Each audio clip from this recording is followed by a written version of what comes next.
안녕하십니까. 오늘 강의를 진행할 김재환 교수입니다. 오늘 여러분들과 함께 강의를 시작할 주제는 생성형 AI 시대의 데이터 관리와 미래 전망입니다. 21세기는 데이터가 원료와 같은 겁니다. 그래서 앞으로의 우리의 과제는 데이터 관리를 어떻게 관리하느냐에 따라서 미래를 예측할 수 있는 AI 시대가 도래한 것입니다.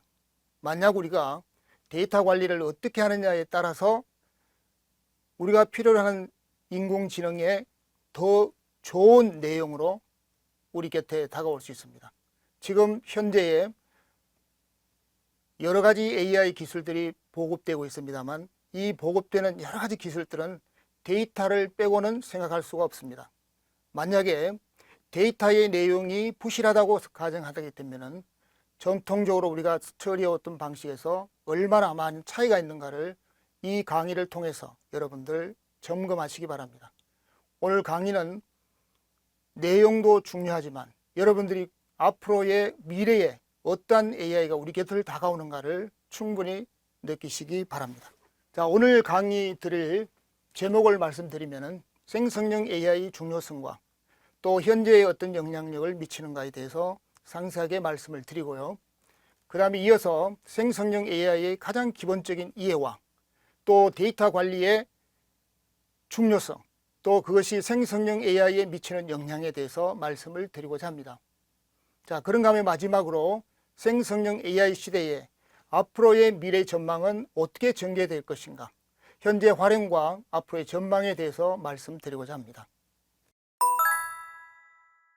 자, 생성형 AI의 중요성과 현재의 영향력에 대해서 말씀드리고자 합니다. 바로 이 시대는 생성형 인공지능이 왜 중요할까요? 바로 인간의 창의력을 모사하는 것이기 때문입니다. 자, 생성형 AI란 인간이 창의력이 어디까지 왔는가에 대한 이야기입니다. 만약에 인간의 창의력을 모사한 AI라고 하게 되면은 명령을 받아 특정한 어떤 결과를 창작할 수 있는 그런 시대가 왔다는 거죠. 만약에 창작의 범주는 여러 가지가 있습니다. 글을 쓴다든지 혹은 그림을 그린다든지 영상이나 음악, 다양하죠. 자, 이런 것들은 AI의 사전에 학습하고 학습된 데이터를 가지고 만들어내기 때문에 생성형 작업부터 예술에 이르기까지 무궁무진합니다. 만약에 인간의 어떤 창의력이 무한한 것이라고 하게 되면은 이 무한한 것에 대한 AI의 모사한 부분이 바로 생성형 AI의 중요성을 일깨워주고 있습니다. 그러나 생성형 AI는 어떠한 한계를 정의하기가 상당히 어렵습니다. 이러한 것들은 바로 인간에 의해서 창작을 이뤄내는 하나의 방패라고 생각합니다. 자, 그러면은 중요한 우리 생성형 AI의 기술적인 특징을 살펴볼까요? 자, 여기에는 생성형 AI의 창작 원리를 이해하려면 우선 우리는 딥러닝을 생각하고 있어야 됩니다. 자, 딥러닝은 적대적 생성 신경망인 간에 대해서 생각하지 않을 수가 없습니다. 이 간은 우리가 보통 어떤 일을 할 때에 일에 대해서 생성하는 자와 또 그것을 판단하고 비평하는 자가 반드시 있게 마련입니다. 생성형 AI는 원래 주어진 데이터가 있으면은 반복되는 어떤 특징을 살려서 규칙을 찾아내고 그게 있는 어떤 내용의 질서를 찾아내는 것도 중요하죠. 만약에 가령 고양이가 있다고 그림을 그리겠다라고 하게 되면은 딥러닝 AI는 어떤 사진에서도 고양이를 정확하게 찾아내곤 합니다. 또한 수많은 바둑 대전이 있게 되면은 거기에는 바둑을 뜯는 여러 가지 대전 데이터를 가지고 인공지능인 알파고와 대적을 시킨다고 하게 되면은 우리는 거기에 이길 수 있는 어떤 한계에 부딪히게 됩니다. 자, 그런 부분을 어떻게 하면 좀 더 인공신경망에 가까울수록 할 수 있나, 이게 문제죠. 그게 이제 간이라는 것이 해결해 주고 있는 것이죠. 자, 이런 딥러닝의 어떤 특징은 좋은 데이터를 많이 학습할수록 그 결과는 점점 더 좋아진다는 것이죠. 그래서 우리가 단순히 규칙이나 어떤 패턴을 가지고 어떤 결론을 찾아낸다고 하게 되면은 수많은 절차를 거쳐서 그 데이터의 정확성도 의심스럽게 됩니다. 그래서 연구자들이 기발한 방식으로 개발한 것이 바로 이 문제를 해결할 수 있는 생성자와 판별자를 구분해 놓은 이 간에 대한 이해가 되겠습니다. 그래서 예를 들어서 우리가 생성형 AI에 어리고 귀여운 강아지를 그려줘라고 하단에 있는 그림으로 우리가 이 얘기를 하게 되면은 이 그려준 고양이는 귀가 개 모양으로 되어 있습니다. 개 모양으로 되어 있죠. 이걸 보면은 멀리 보면은 강아지 같기도 하지만 또 고양이도 아닙니다. 귀가 위아래로 두 쌍이 있는 데다가 또 한쪽 귀는 삐죽한 고양이 귀를 가졌어요. 이런 것들은 또 눈도 약간 노랗게 생겼죠. 이런 강아지를 보게 되면은 거의 성견에 가까운 그런 느낌을 받게 되는 겁니다. 우리가 이러한 고양이와 강아지의 어떤 특징을 경험적으로 알고 있기 때문에 이 그림이 어딘가 좀 이상하게 느껴집니다. 그때 다시 이 강아지 그림을 그려줘 라고 이야기하게 되면은 예쁜 강아지가 이렇게 그려지게 되는 거죠. 이때 강아지를 그린 AI가 바로 생성자가 되고요. 결과물을 검토한 우리, 강아지에 가깝지 않아 라고 이야기했을 때 바로 우리는 판별자 역할을 하게 되는 것입니다. 그래서 전반적으로 생성 프로세스는 학습과 생성과 그 다음 내부 평가와 사람이 하는 외부 평가, 그 다음 수정, 최종 결과물을 얻게 되는 것이죠. 그렇다면 데이터 관리와 생성형 AI의 만남은 앞으로의 우리가 가져올 여러 가지 변화를 예상할 수가 있습니다. 최근에 판다스 AI라는 것이 소개되었습니다. 이 부분은 종전에 우리가 GPT로부터 생각하는 여러 가지 상황보다는 좀 더 일빈진보한 내용으로 결과를 도출되게 됩니다. 만약 여기에서 어떤 질문을 던졌다고 할 때는 여기 그림에서 보듯이 하나의 내용으로부터 끝까지 내용을 다 보여주는 어떤 그런 내용이 되겠습니다. 데이터 프레임으로부터 시작해서 또 거기에 있는 프로그램, 또 프로그램의 결과를 그래프로 그려주는 이런 역할까지 충분히 해낼 수 있는 쪽으로 발전되고 있다는 것을 볼 수가 있습니다. 다음은 데이터 관리와 생성형 AI 중에서 생성형 AI가 바꾸는 우리의 앞으로 미래는 어디에다 관점을 두어야 되는가라는 부분입니다. 여기 그림에서 보듯이 우리 생성형 AI가 과거에는 해킹 스킬이라든지 그 다음에 날리지나 이 소프트웨어에 대한 어떤 스킬을 바탕으로 해서 또 수학이나 여러 가지 통계 자료에 근간을 뒀다고 하게 되면은 앞으로는 좀 더 그래프 범위가 조금 스키마가 달라질 수 있다는 거죠. 이 도메인에 대한 어떤 확률이 점점 더 도메인이나 날리지 쪽으로 점점 포지션이 커간다는 거죠. 앞으로 우리가 공부하고 또 미래에 어떤 예측해야 될 부분은 데이터의 중요성이 점점 더 확보하고 또 거기에 정확한 데이터, 확실한 데이터를 가지고 접근해야 된다는 것이죠. 정확하게 찾고 그 질문을 정확하게 했을 때에 우리가 원하는 데이터를 찾아낼 수 있다는 것입니다. 그래서 우리 생성형 AI 시대에서는 데이터 관리가 매우 중요합니다. 우리가 데이터 관리라고 하게 되면은 흔히 데이터의 수집, 정제, 또 저장, 분석, 또 활용까지 전 과정을 떠오를 수가 있죠. 하지만 문제는 데이터 양과 복잡성이 기하급수적으로 증가하고 있다는 사실입니다. 예를 하나 들어볼까요? 만약에 우리가 소셜미디어나 IoT 센서라든지 전자상거래 플랫폼 이런 등은 거의 생성되는 그 데이터는 하루에 한 수십 페타바이트 정도의 증가를 달하고 있습니다. 이렇게 방대한 데이터 속에서 의미 있는 정보를 찾아내기 위해서는 단순히 사람의 노력만으로는 되지 않죠. 그래서 데이터를 적극적으로 관리하지 못한다고 하게 되면은 이 데이터는 단순히 쓰레기에 불과합니다. 쓰레기에 불과하다는 얘기는 그 많은 데이터들이 쓸모없게 사용된다는 얘기죠. 그래서 우리가 생성형 AI의 역할이 그만큼 중요해진다는 거죠. 만약에 생성형 AI는 우리가 데이터의 바다에서 방향을 찾을 수 없는 그런 지경에 있을 때에 나침판과 같은 그런 역할을 하게 됩니다. 예를 들어 단순한 어떤 텍스트 데이터를 정리하고 요약하는 것에 그치지 않고요.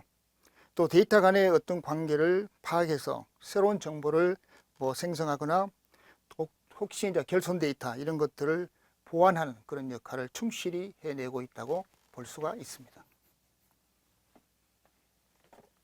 자, 다음은 왜 그런 생성형 AI가 데이터 관리의 핵심 기술로 떠오르고 있는가요?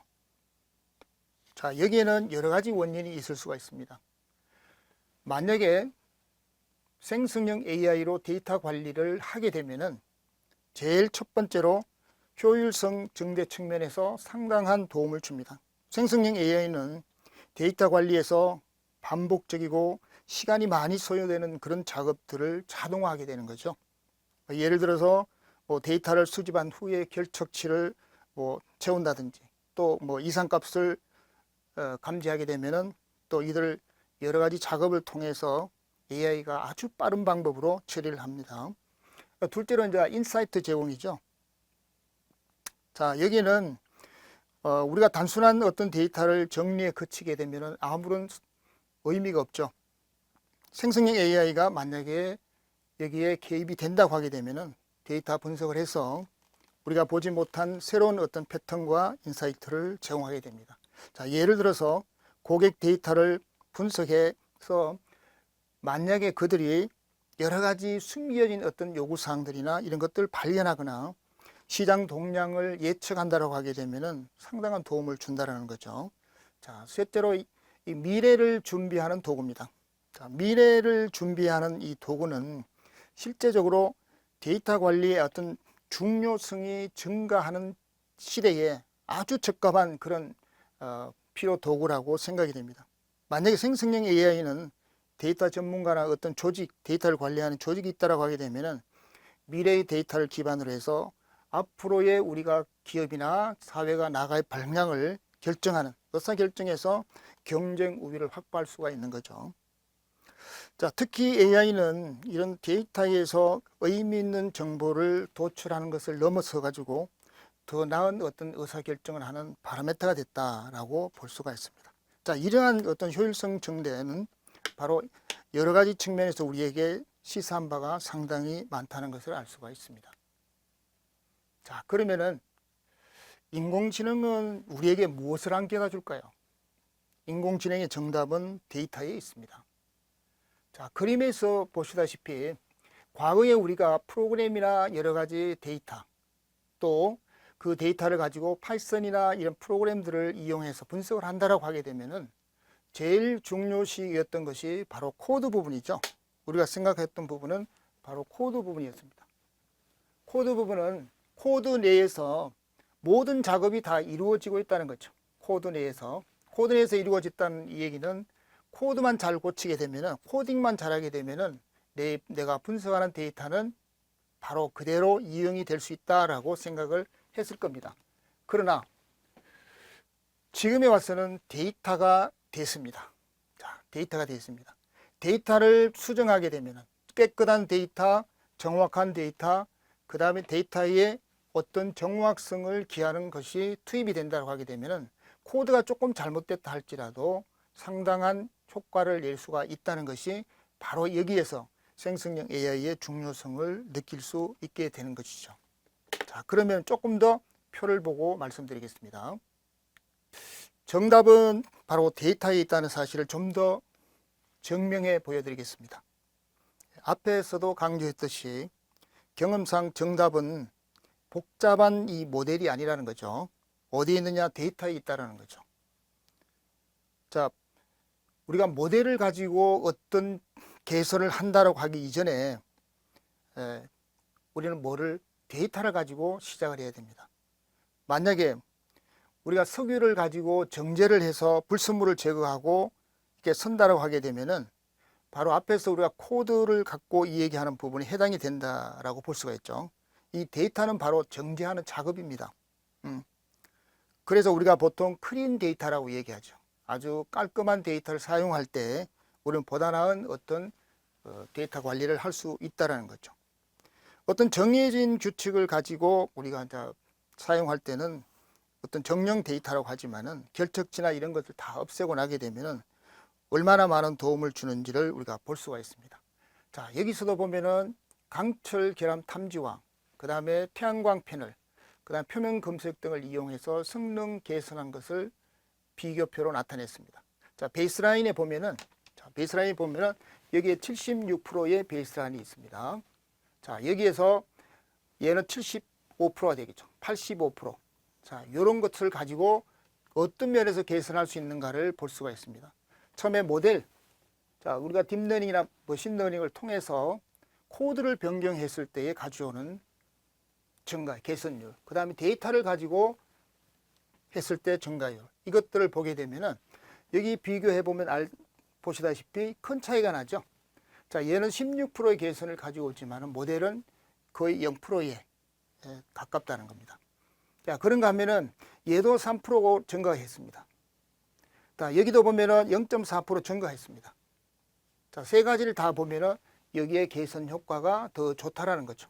이거는 결국에는 데이터를 통해서 개선하는 것이 훨씬 더 좋다라는 것을 얘기하고 있습니다. 자, 그러면 이제는 우리가 데이터와 인공지능은 서로 협력관계, 상호관계가 어떤 관계가 있는가를 볼 수가 있습니다. 뗄래야 뗄 수 없는 관계에 있다는 걸 볼 수가 있죠. 자, AI와 빅데이터가 만나게 되면은 서로의 어떤 장점과 단점을 가지고 서로 교환을 하게 됩니다. 자, AI는 어떤 분석력이나 예측력에 의해서 가장 뛰어나죠. 그런가 하면 빅데이터는 데이터의 신뢰성이나 현실감이 있습니다. 데이터의 모든 데이터들은 다 현장에서 일어나는 것들이기 때문에 이 데이터를 가지고 두 개가 결합하게 되면은 서로 상호작용 효과가 일어난다는 거죠. 자, 그거는 결국에는 서로가 윈윈하는 윈윈 효과를 창출하게 되는 것입니다. 그런가 하면은 AI와 빅데이터는 서로 보완적인 관계의 역할을 하기 때문에 서로의 시너지 효과가 대단히 많다는 겁니다. 이 시너지 효과는 서로가 도움이 된다는 얘기죠. 자, 그런데 무엇보다 더 중요한 것은 이 두 개의 상호작용을 통해서 인간의 어떤 판단과 윤리적인 책임이 만약에 동반되지 않게 되면은 앞으로의 AI는 인간을 지배할 수 있는 어떤 그런 리스크를 안고 있다는 걸 우리가 명심해야 될 것입니다. 자, 우리가 요약해 보게 되면은 왜 중요성과 현재 우리한테 어떤 영향을 미치는가를 종합해 보게 되면은 이 데이터 생성이나 이 패턴을 다 학습하고 그 다음에 여러 가지 복잡한 문제들을 새로운 방법으로 접근하고 또 새로운 방법으로 해결해 주는 그런 패러다임이 현재 진행이 되고 있다는 거죠. 자, 이거는 산업이나 그 다음에 데이터의 활용면에 있어서도 상당한 그런 영향력을 미치고 있다는 겁니다. 예를 들어서 산업 측면에서 보게 되면은 금융의 예를 들게 되면은 자, 미국의 한 은행 같은 경우에는 이 생성형 AI를 활용해서 실시간 위험 예측 모델을 만들었습니다. 자, 그건 결국에는 이 모델은 고객의 어떤 거래 데이터를 실시간으로 분석을 합니다. 실시간으로. 만약 실시간으로 분석을 해서 만약 사기 거래가 일어났다 라고 하게 되면 거의 99% 이상 정확도를 나타낼 수가 있다는 거죠. 자, 그걸 우리가 보통 많이 쓰는 요즘 FDS라고 얘기를 하죠. 자, FDS는 사기 방지 시스템이죠. 자, 이걸 통해서 우리는 많은 것들이 금융에 활용되고 있다는 것도 볼 수가 있습니다. 자, 그렇게 하면 고객 만족도가 상당히 올라가게 되는 거죠. 자, 의료 부분에도 똑같습니다. 자, 만약에 한 병원에서 이런 생성형 AI를 활용해 가지고 엑스레이 또는 MRI 이런 거를 이미지를 딱 분석하게 되면은 자, 암이나 뭐 심장 질환 이런 것들을 다 미리 알 수가 있죠. 조기에 발견할 수가 있다라는 거죠.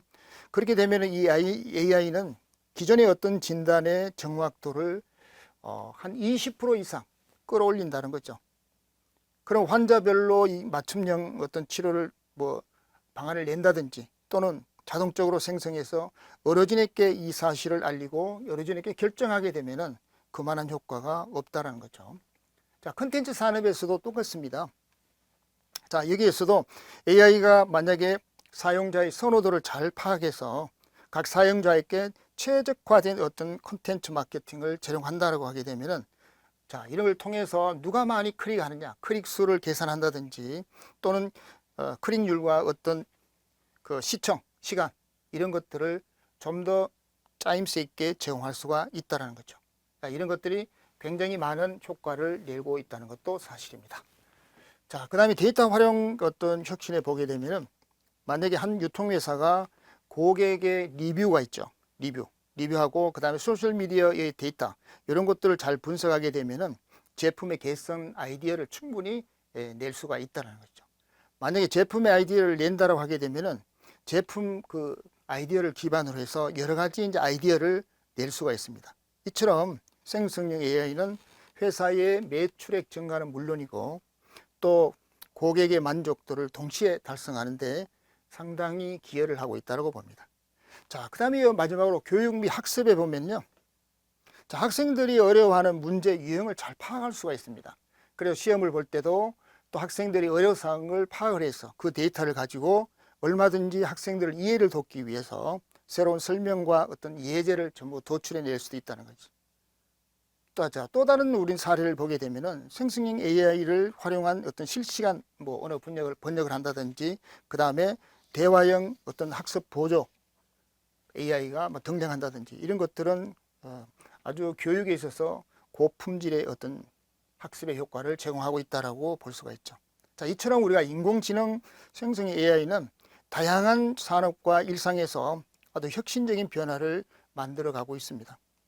데이터를 다루는 모든 분야에서 효율적, 그 다음에 효과적인 어떤 그런 창의성을 바탕으로 만약 시작을 하게 된다라고 하게 되면은 우리의 바라는 어떤 큰 역량은 앞으로도 계속적으로 지속된다라고 볼 수가 있습니다. 지금까지 우리는 생성형 AI의 어떤 정체와 어떤 중요성, 그리고 현재 우리 사회가 미치는 어떤 영향, 또 데이터 관리의 관점에서의 어떤 영향, 이런 것들을 우리 쭉 살펴보았습니다. 자, 이번에는 생성형 AI의 기본적인 개념과 정의, 그리고 모델과 역할, 또 활용에 대해서 한번 살펴보도록 하겠습니다. 자, 여러분도 잘 아시다시피 생성형 AI에 대한 내용은 이미 1, 2년 전에 미리 많이 보급된 사실입니다만 간단히 정리를 해보도록 하겠습니다. 자, 생성형 인공지능은 단순히 이제 데이터를 이해하거나 분석하는 데 그치지 않습니다. 자, 이를 기반으로 해서 새로운 콘텐츠를 생산할 수 있는 그런 인공 기술로 발전하게 되는 것이죠. 만약에 우리가 GPT 같은 경우에는 뭐 텍스트를 작성하고, 달리 같은 경우에는 이미지에 매진하고 있죠. 또 웨이브넷 같은 경우에는 음성을 생성하는데 자연스러운 음성으로 우리에게 생성의 기회를 주고 있습니다. 자, 그러면은 전통적으로 우리가 사용했던 AI하고 차이가 도대체 뭔가? 생성형 AI는 많은 차이가 있습니다. 전통적인 AI는 데이터를 학습해서 패턴을 분석하거나 또는 예측 모델을 생성하게 되는 거죠.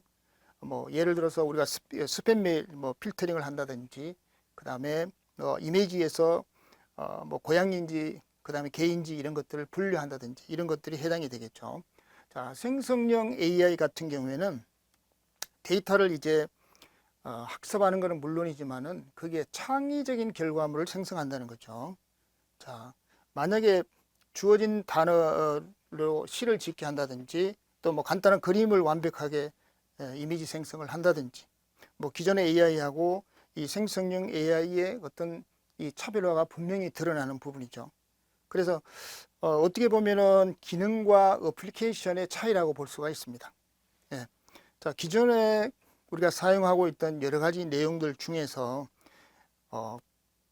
주로 기존의 AI 시스템이 가장 좋아하는 것은 데이터를 분석하고 그냥 예측으로서 끝나버립니다. 판단은 누가 하느냐라는 부분이에요. 그거는 사람의 예측으로 돌려버린 부분이 많았죠. 그렇지만은 이 생성령은 한 계단 더 나아가서 훈련 데이터와 유사한 어떤 새로운 데이터를 자기가 생성을 하게 됩니다. 굉장한 많은 효과가 있는 거죠. 그래서 전통적인 AI는 거의 패턴 인식에 탁월합니다. 얘는 패턴 인식에 탁월하죠. 자, 이 말은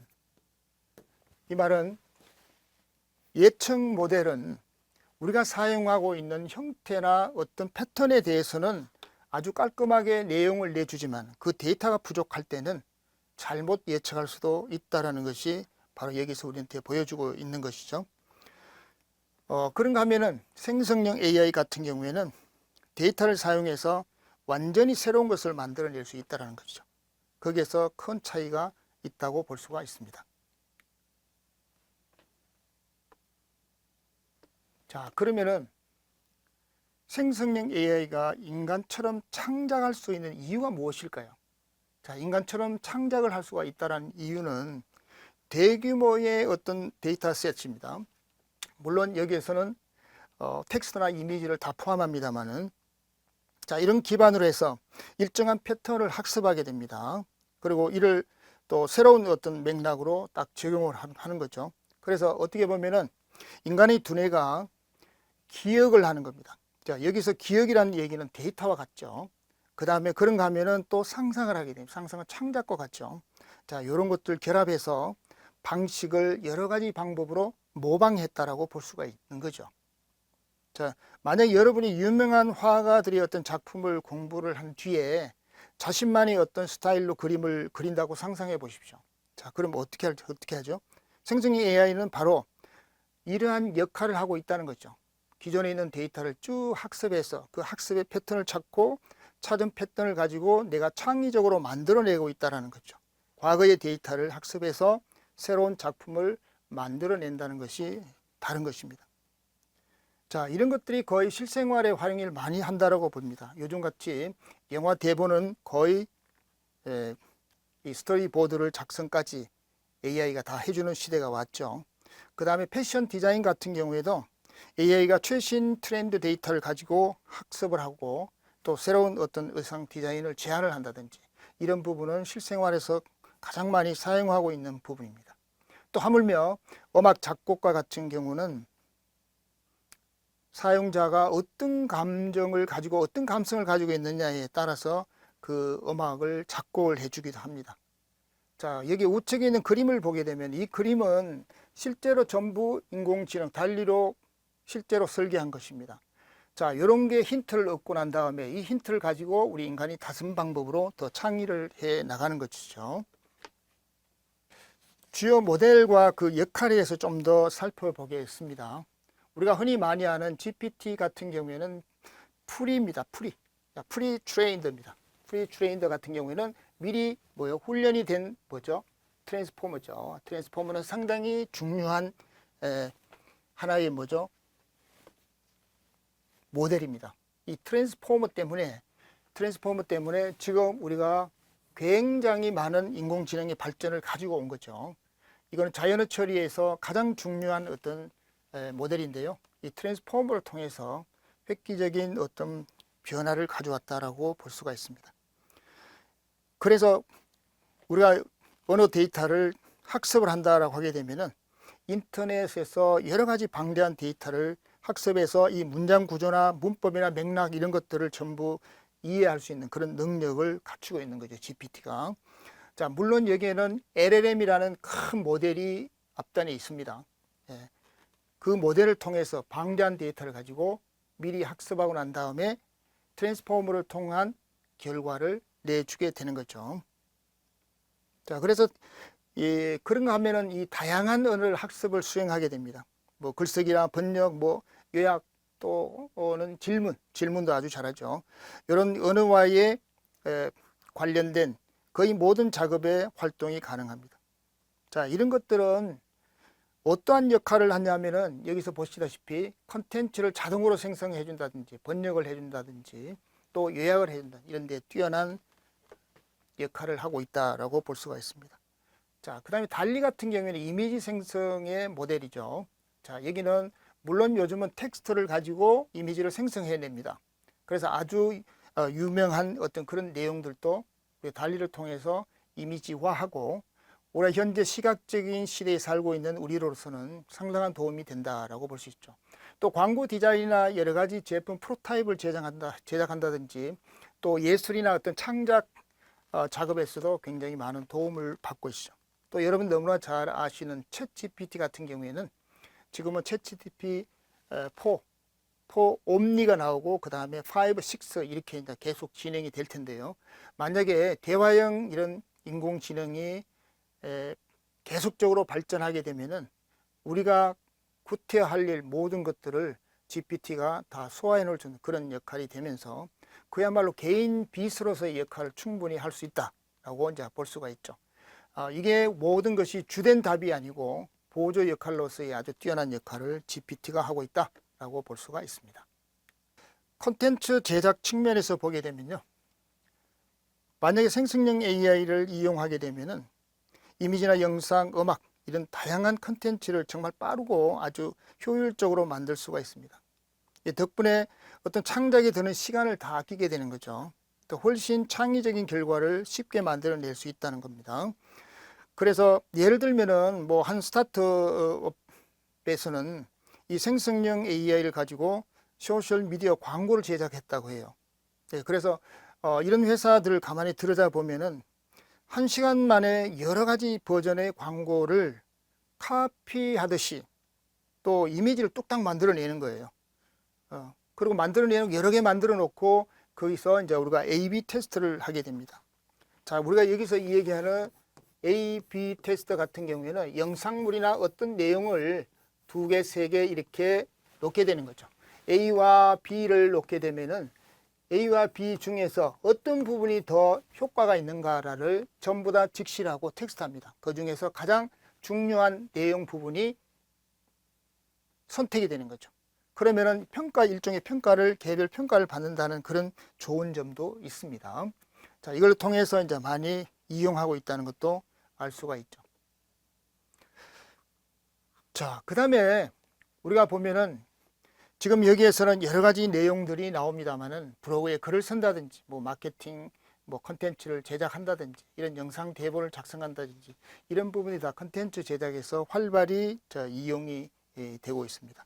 자, 그런가 하면은 이 비즈니스 효율화 부분에서도 생성형 AI는 반복적이고 시간이 많이 걸리는 작업을 자동화해서 또 업무 효율성을 높여주는 큰 역할을 하고 있죠. 덕분에 이제 시간이 절약된다는 거 하고요. 또 창의적인 아이디어를 더 집중할 수가 있다라는 부분도 여기에 해당이 됩니다.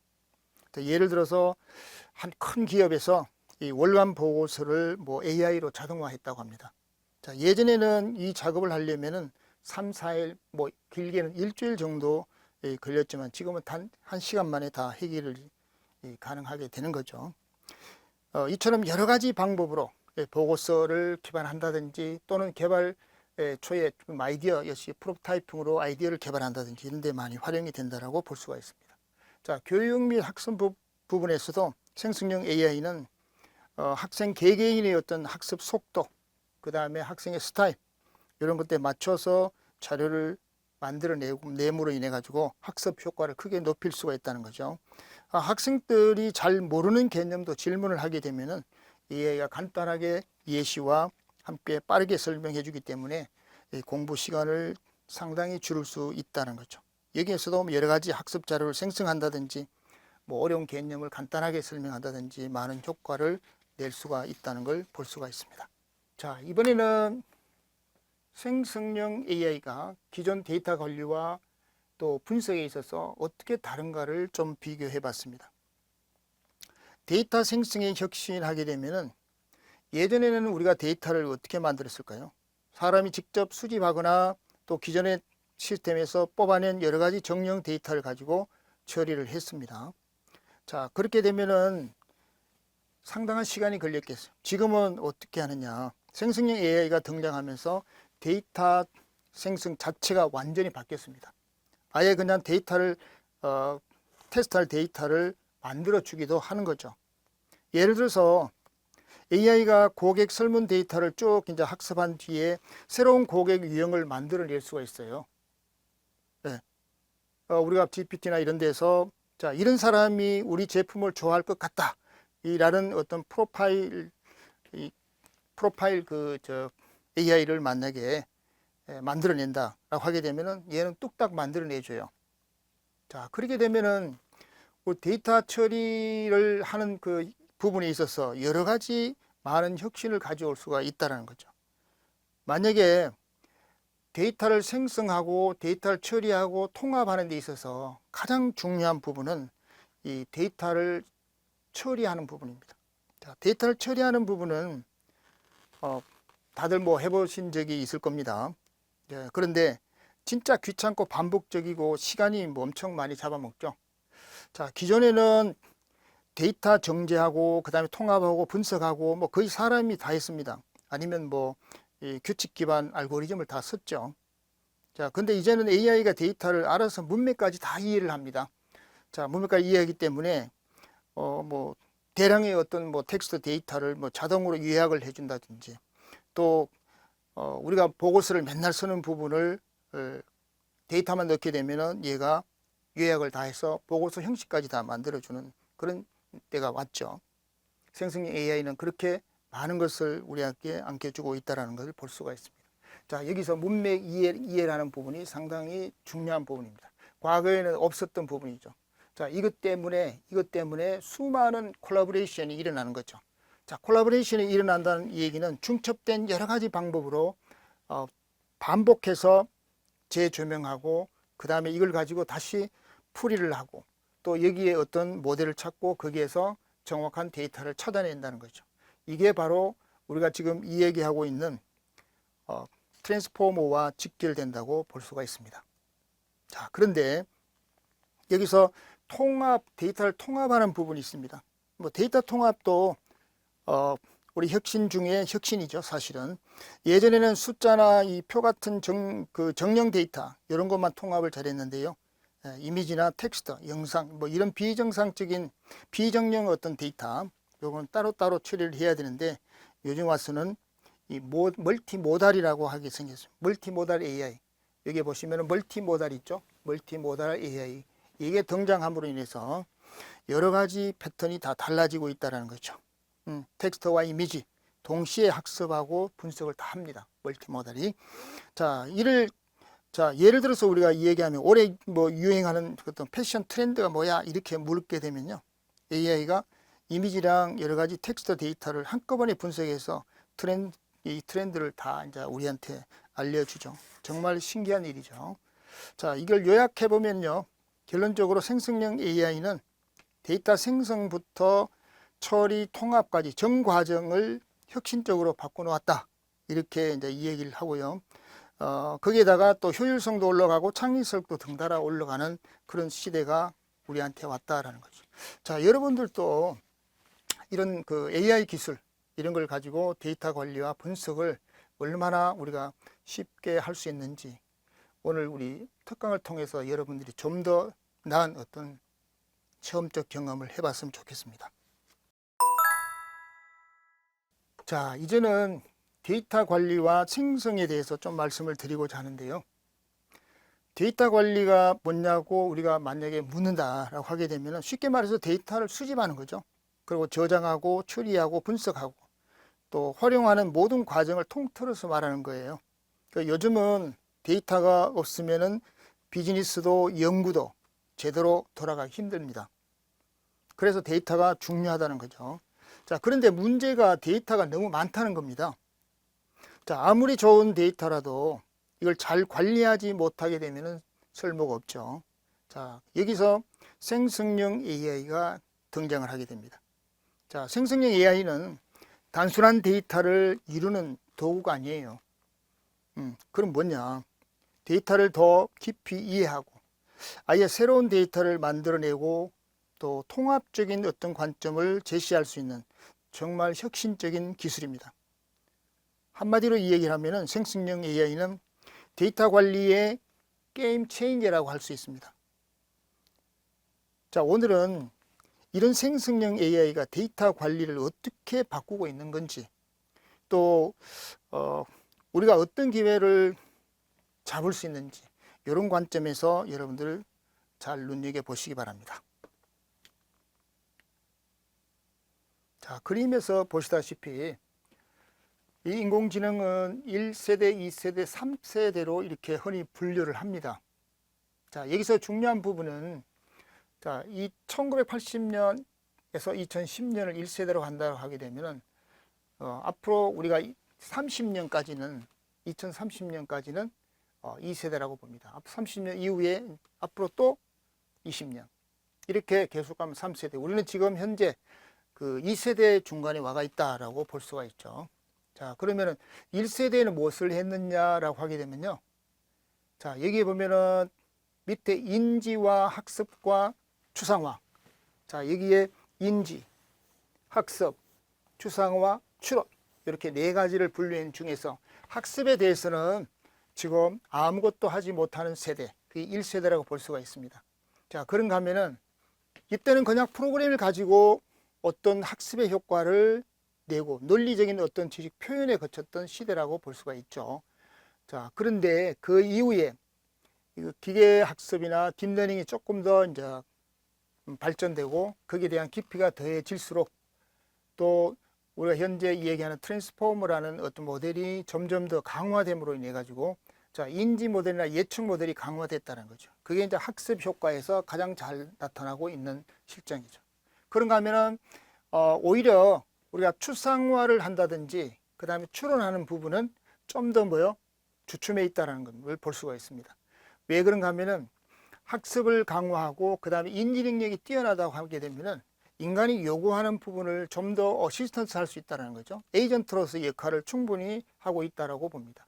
자, 앞으로 우리가 나가야 될 부분은 그야말로 뉴로, 신경망과 그 다음에 심볼릭, 이 두 가지가 합친 뉴로 심볼릭 AI가 좀 더 발전될 것으로 봅니다. 25년도에 우리가 어떤 방향을 보게 되면은 자, 신경망과 우리가 그냥 표시하는 어떤 심볼릭이 그대로 합쳐져서 이 두 개를 그대로 설명하고 우리에게 좀 더 나은 미래를 예측해주는 어떤 그런 인공지능이 나타나지 않을까 하는 부분입니다. 자, 그래서 가급적이면은 설명 가능한 AI 부분으로 진화되는 거죠. 자, 여기에 보면은 거의 다가 인지나 학습이나 그 다음에 추론은 거의 완벽한 상태로 간다라는 거죠. 인간과 같다. 뭐 이런 추론이 되겠죠. 그렇지만 추상화나 학습의 여지는 조금 남겨두고 있는 부분이 있어요. 이런 부분을 이 부분이 점점 채워나갈 거라고 예측이 됩니다. 자, 이제 그러면 데이터 관리의 핵심되는 요소가 무엇일까요? 자, 데이터 관리의 핵심 요소는 데이터는 여러 가지 수집이나 저장 이런 부분을 통해서 우리에게 많은 것을 알려줍니다. 그럼 거기에는 데이터 주기 또 여러 가지 과정을 통해서 우리에게 좀 더 효과적인 어떤 데이터 관리를 하게 해주는 거죠. 만약에 이런 데이터들이 각 단계마다 전통적인 방법으로 계속해서 변형되고 좀 더 개발되고 이런 것들이 거쳐서 결국에는 생성형 AI 활용이 더욱더 새로운 어떤 가능성을 우리한테 제공하고 있다는 부분을 볼 수가 있습니다. 자, 그러면 제일 먼저 우리 수집 부분에 보게 되면요. 수집 부분에도 여러 가지 방법으로 우리에게 주는 내용이 각각 다르다고 볼 수가 있습니다. 자, 여기에는 과거에는 수집 방법이 다 달랐죠. 수집 방법이. 자, 수집 방법은 거의 설문조사나 또 로그 데이터 이런 것들을 바로 관찰하고 수집하는 또 뭐 센서 데이터나 이런 것들을 수집하는 것이 바로 여기에 이제 해당이 되었다고 볼 수가 있습니다. 그런데 이건 일정한 한계를 느끼죠. 비정형 데이터 수집과 처리가 너무 복잡하기 때문에 데이터에 어떤 부족 부분이 발생하는 그런 현상이 일어나게 됩니다. 자, 그러면 생성형 AI의 도움을 받게 되면은 어떤 가능성을 갖고 있느냐? 여기에 하고 있는 여러 가지 상황들이 대체되는 데이터를 만들어낼 수 있다는 거죠. 우리가 과거의 설문조사나 로그 데이터를 가지고 우리가 수집 데이터를 만들었다고 하게 되면은 생성형 AI를 통해서 데이터를 생성해낼 수가 있다는 겁니다. 그런가 하면은 비정형 데이터를 자동으로 처리해주는 그런 자연어 처리 부분에서도 굉장히 활발하게 전개될 수 있는 부분이 바로 여기에 해당이 된다고 볼 수가 있습니다. 자, 저장 부분입니다. 자, 저장 부분은 과거의 기존 방식에서는 SQL이나 not only SQL, 그러니까 SQL 방법은 스트럭처 쿼리 랭귀지잖아요.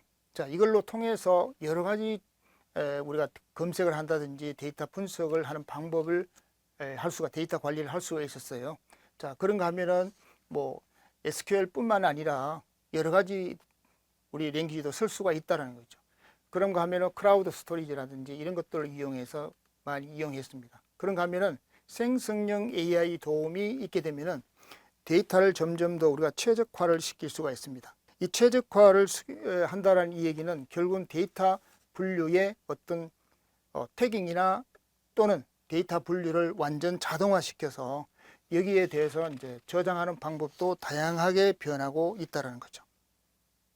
자, 이게 하나의 큰 흐름이라고 이제 우리가 볼 수가 있습니다.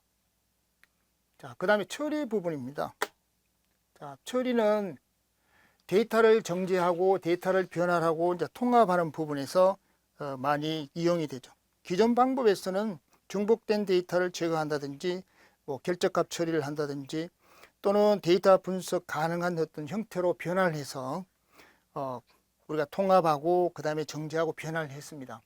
그런데 이것도 일정하게 한계를 느끼는 거죠. 수작업이나 사람이 정의한 어떤 규칙 기반으로의 어떤 처리, 시간이 많이 소요되고요.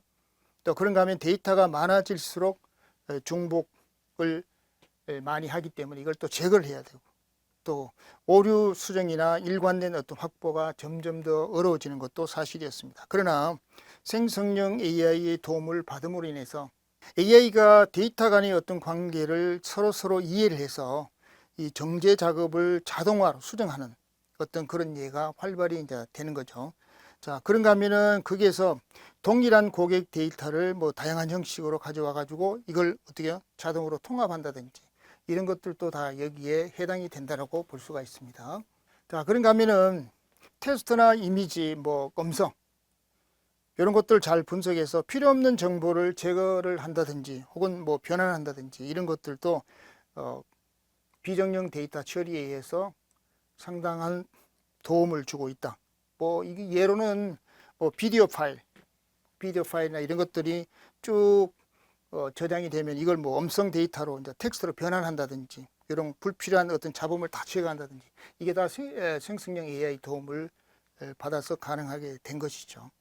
자, 그 다음에 우리가 눈여겨봐야 될 것은 분석 부분입니다.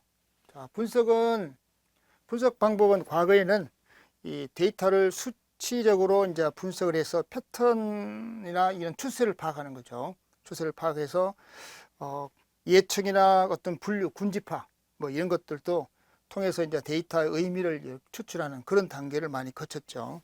자, 이런 것들도 복잡한 데이터를 이해하고 만약에 이를 시각화하는 데는 여러 가지 이제 어려움이 많았죠. 분석의 결과를 이해하기 쉬운 형태로 이제 전달하는 데는 사실은 한계가 있었다고 볼 수가 있습니다. 자, 그런가 하면은 생성형 AI의 도움을 받을 수 있는 분석에 있어서 가능성이 상당히 많습니다. 자, 여기에서 자연어 요약이 있습니다.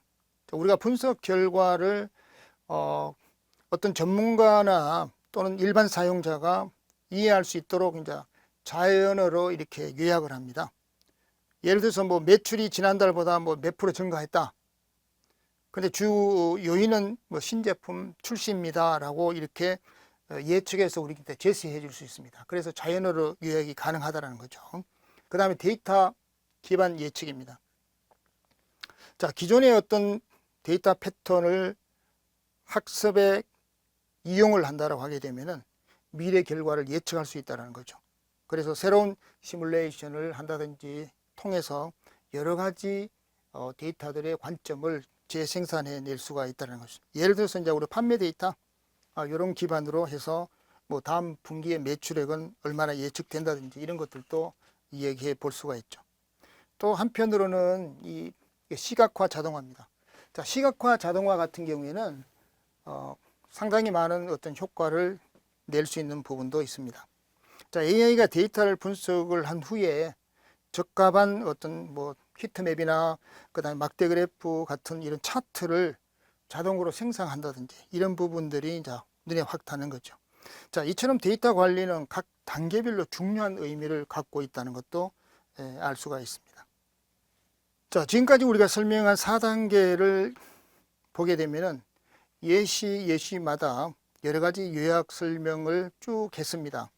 자, 그런데 그 예시에서 우리가 얻어낼 수 있고 볼 수 있는 부분은 예를 들어서 우리가 설명해 낼 수가 있습니다. 예를 들어서 데이터 수집을 만약에 비유해서 설명을 한다고 하게 되면은 데이터 수집은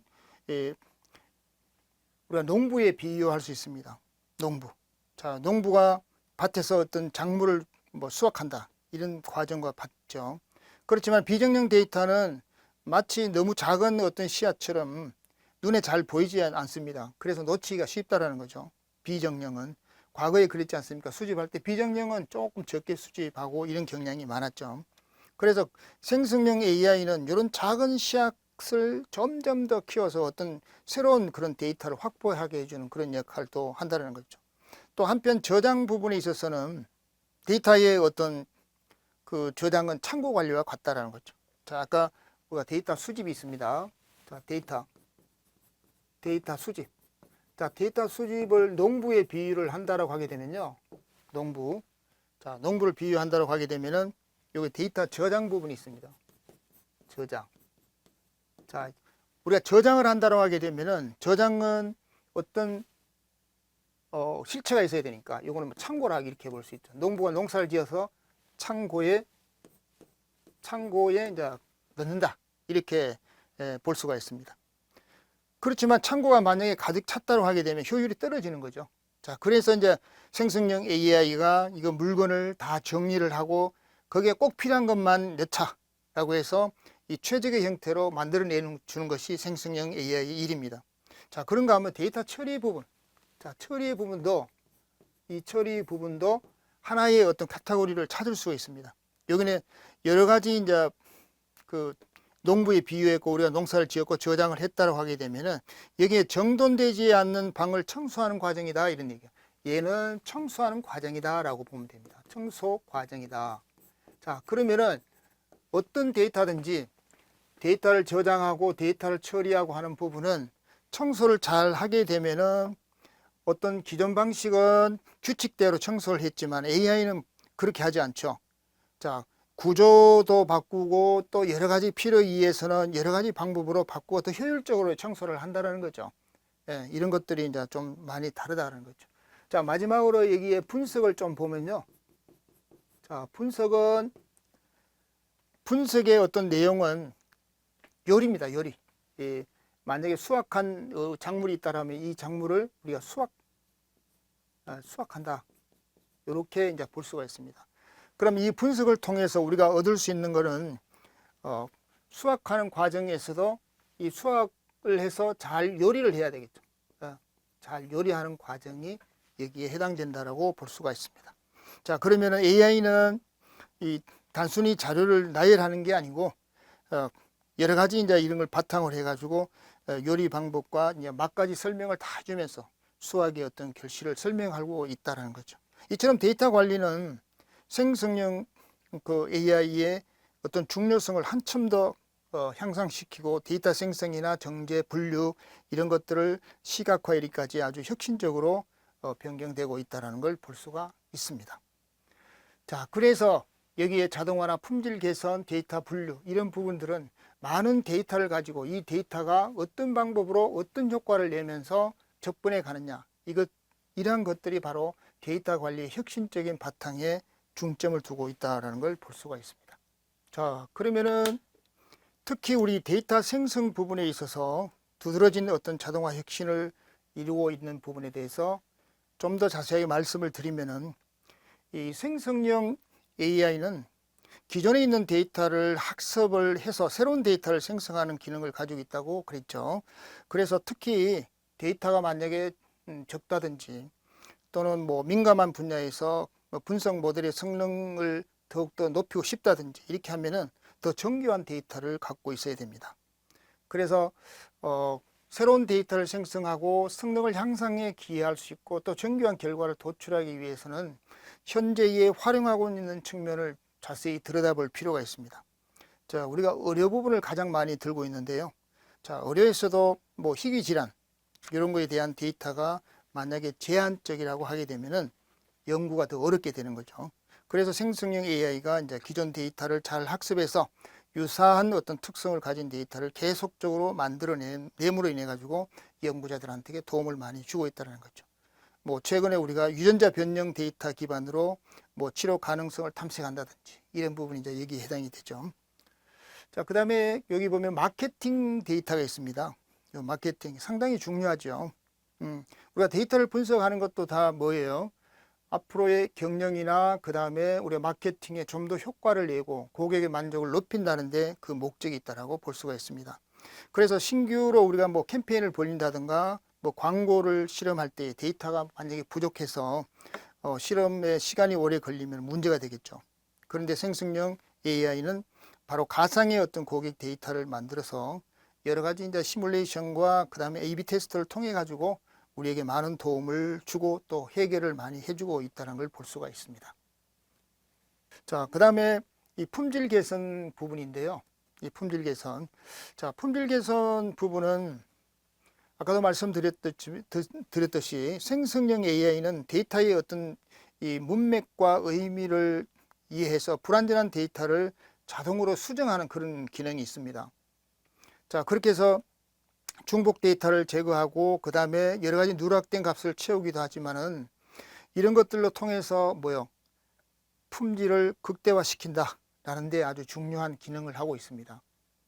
그렇다면은 실제로 금융 부분이나 이 소셜 미디어 분야에서도 상당한 이런 걸 때 시간을 보내고 있다는 거죠.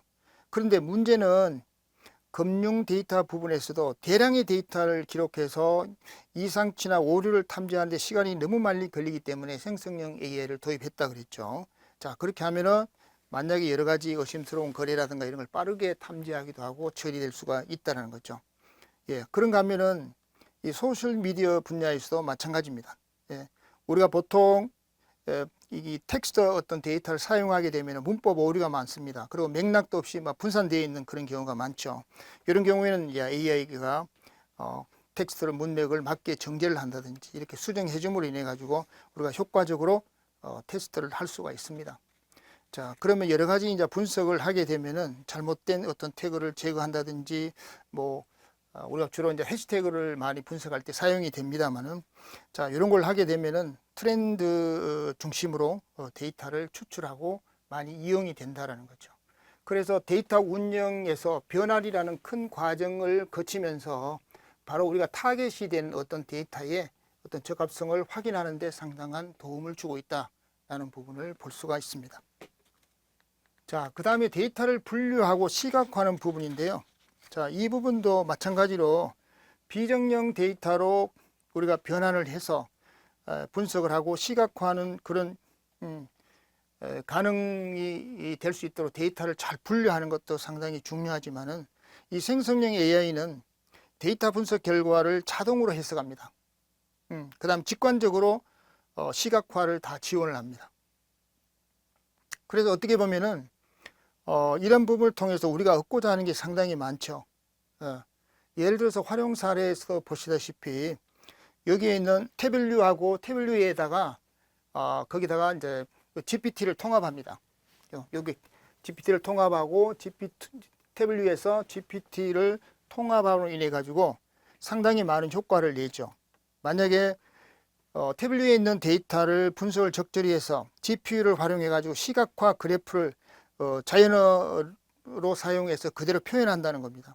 그럼 매출 그래프를 보고 지난달에 어떤 대비 몇 프로 증가했다든지 그 다음에 주요 원인은 어디에 있다든지 이런 것들을 다 파악해 주는 그런 내용이 되겠죠. 자, 여기에 그림에서 본 부분이 바로 우리가 있던 태블류 GPT 이걸 활용해서 직접 그래프를 보여준 부분입니다. 나중에 우리가 참고로 여기에 QR코드를 사용해서 들어가시면 직접 그 내용을 확인할 수가 있죠. 그 다음에 파워 BI입니다. 네, 파워 BI도 이 자이언트 쿼리 기능에다가 GPT를 결합해서 비전문가도 쉽게 데이터를 분석해낼 수가 있죠. 요즘 많이 활발히 사용되고 있는 부분입니다. 지난 3개월 동안 가장 많이 판매된 제품 매출 그래프를 그려줘 라고 하게 되면은 GPT와 같은 생성형 AI는 아주 자연스럽게 바로 시각화를 시켜주게 되는 거죠. 자, 실시간 시각화라는 부분이 있습니다. 자, 적절한 차트를 자동으로 추천하는 게 있죠. 대규모 고객 데이터를 가지고 연령대별로 구매 경향을 파악한다든지, 그래서 히트맵을 사용한다든지 이런 부분을 해서 그대로 보여주는 어떤 그런 부분도 지금 활발하게 이용이 되고 있다는 거죠. 자, 우리가 보통 데이터를 이렇게 생성을 해서 처리하는 부분들은 거의 다가 그 소설가가 과거의 어떤 작품을 참고를 해서 계속 새로운 어떤 이야기를 창작하듯이 이 생성형 AI가 기존에 있는 데이터를 쭉 읽다가 이걸 바탕으로 해서 가상의 데이터를 계속 만들어 나가고, 또 이 만들어낸 데이터를 가지고 연구를 하거나 실험하는데 많은 도움을 주고 있다는 것을 볼 수가 있습니다. 자, 지금 여러분들이 보시는 것은 DGAA라고 해서 데이터 생성 자동화 아키텍처입니다. 자, 우리가 보통 데이터를 생성한다는 얘기는 우리가 수많은 데이터를 인터넷이나 그 다음에 현재 우리가 사용하고 있는 모든 데이터를 가지고 소위 말한 LLM 모델을 가지고 우리가 처리를 했다라고 한다 해도 부족한 부분이나 우리가 충족하지 못한 부분이 있습니다. 그런 부분들은 전부 DGA라는 아키텍처를 통해서 데이터를 생성하고 있다고 볼 수가 있습니다. 자, 이거는 데이터 제너레이션 오토메이션 아키텍처인데요. 만약에 여기도 자세히 보면은, 자, ETL 툴이라는 부분에 데이터 소스가 있습니다. 데이터를 추출하게 되면은 이 데이터는 데이터 크리링이라는 모델 트레이닝을 거쳐서 간을 거쳐갑니다. 간은 생성자와 식별자를 구분한다 그랬죠. 자, 거기에서 우리가 이용하는 여러 가지 밸리데이션 툴을 통해서 데이터의 밸리데이션을 추출합니다. 그리고 나중에 이게 이제 요즘 이야기하는 클라우드의 어떤 스토리지를 간다든지, 그 이외의 API를 통해서 플라크나 이런 걸 통해서 처리를 된다든지, 이런 방법으로 데이터의 생성 아키텍처는 기본적으로 이루어지고 있다고 볼 수가 있습니다. 보통 일반적으로 이야기하게 되면은 데이터의 입력이나 그 다음에 데이터 준비나 또 생성이나 보강, 그 다음에 검증이나 품질 관리 이 레이어 부분은 항상 일어나는 부분이기도 하지만은 생성형 AI의 도움 없이는 만들어질 수 없다라는 게 바로 여기서 이야기하는 부분입니다. 자, 그러면은 지금부터는 우리가 실제 사용하는 사례를 한번 기업의 프로세스를 소개를 해 보도록 하겠습니다. 자, 우리가 생각하게 되면은 여러 가지 방법으로 많이 이제 사용이 되는데요.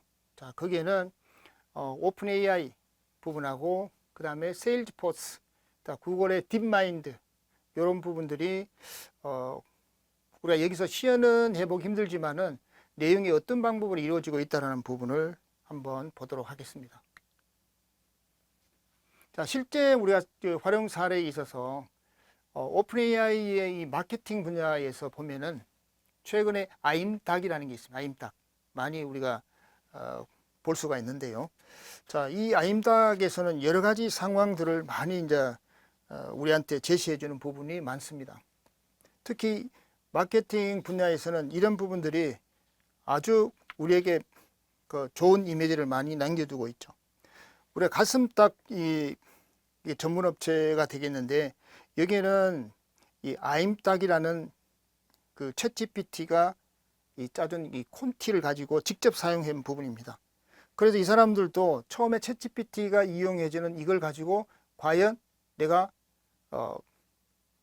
광고를 찍을 수 있을까, 영상을 찍을 수 있을까, 이렇게 생각을 했는데, 실제로 이걸 찍고 나니까 여러 가지 내용들로 우리에게 상당히 주는 것이 많다라는 거죠.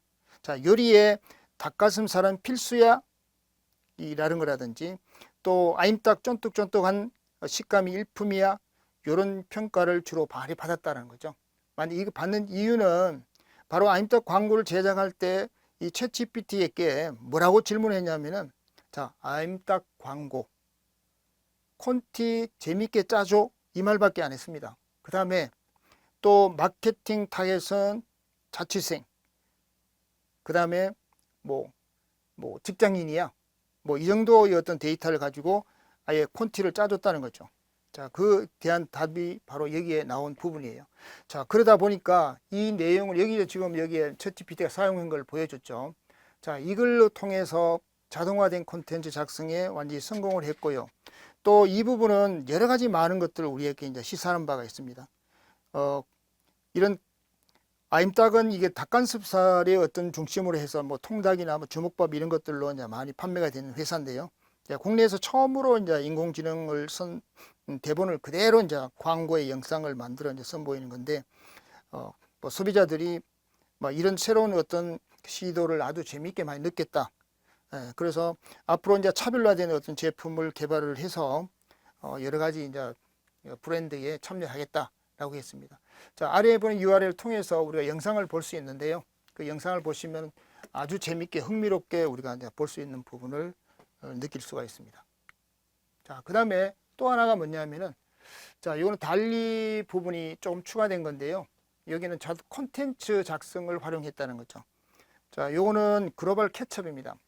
자, AI가 개입돼서 이 하인즈라는 어떤 케첩 요 캠페인을 시작했는데, 자, AI가 생성한 이미지를 여러 가지로 이제 이렇게 많이 만들어 놨죠. 여기에 보면은 뭐 12가지 정도 이렇게 만들어 놨는데, 자, 여기도 이미지 생성을 한다든지 미디어를 여러 가지 결합해서 이제 비즈니스에 사용했다는 거죠. 자, 국내에서는 이게 신한금융그룹이 이제 미드저니로 이제 광고하고 포스터를 제작을 했는데요.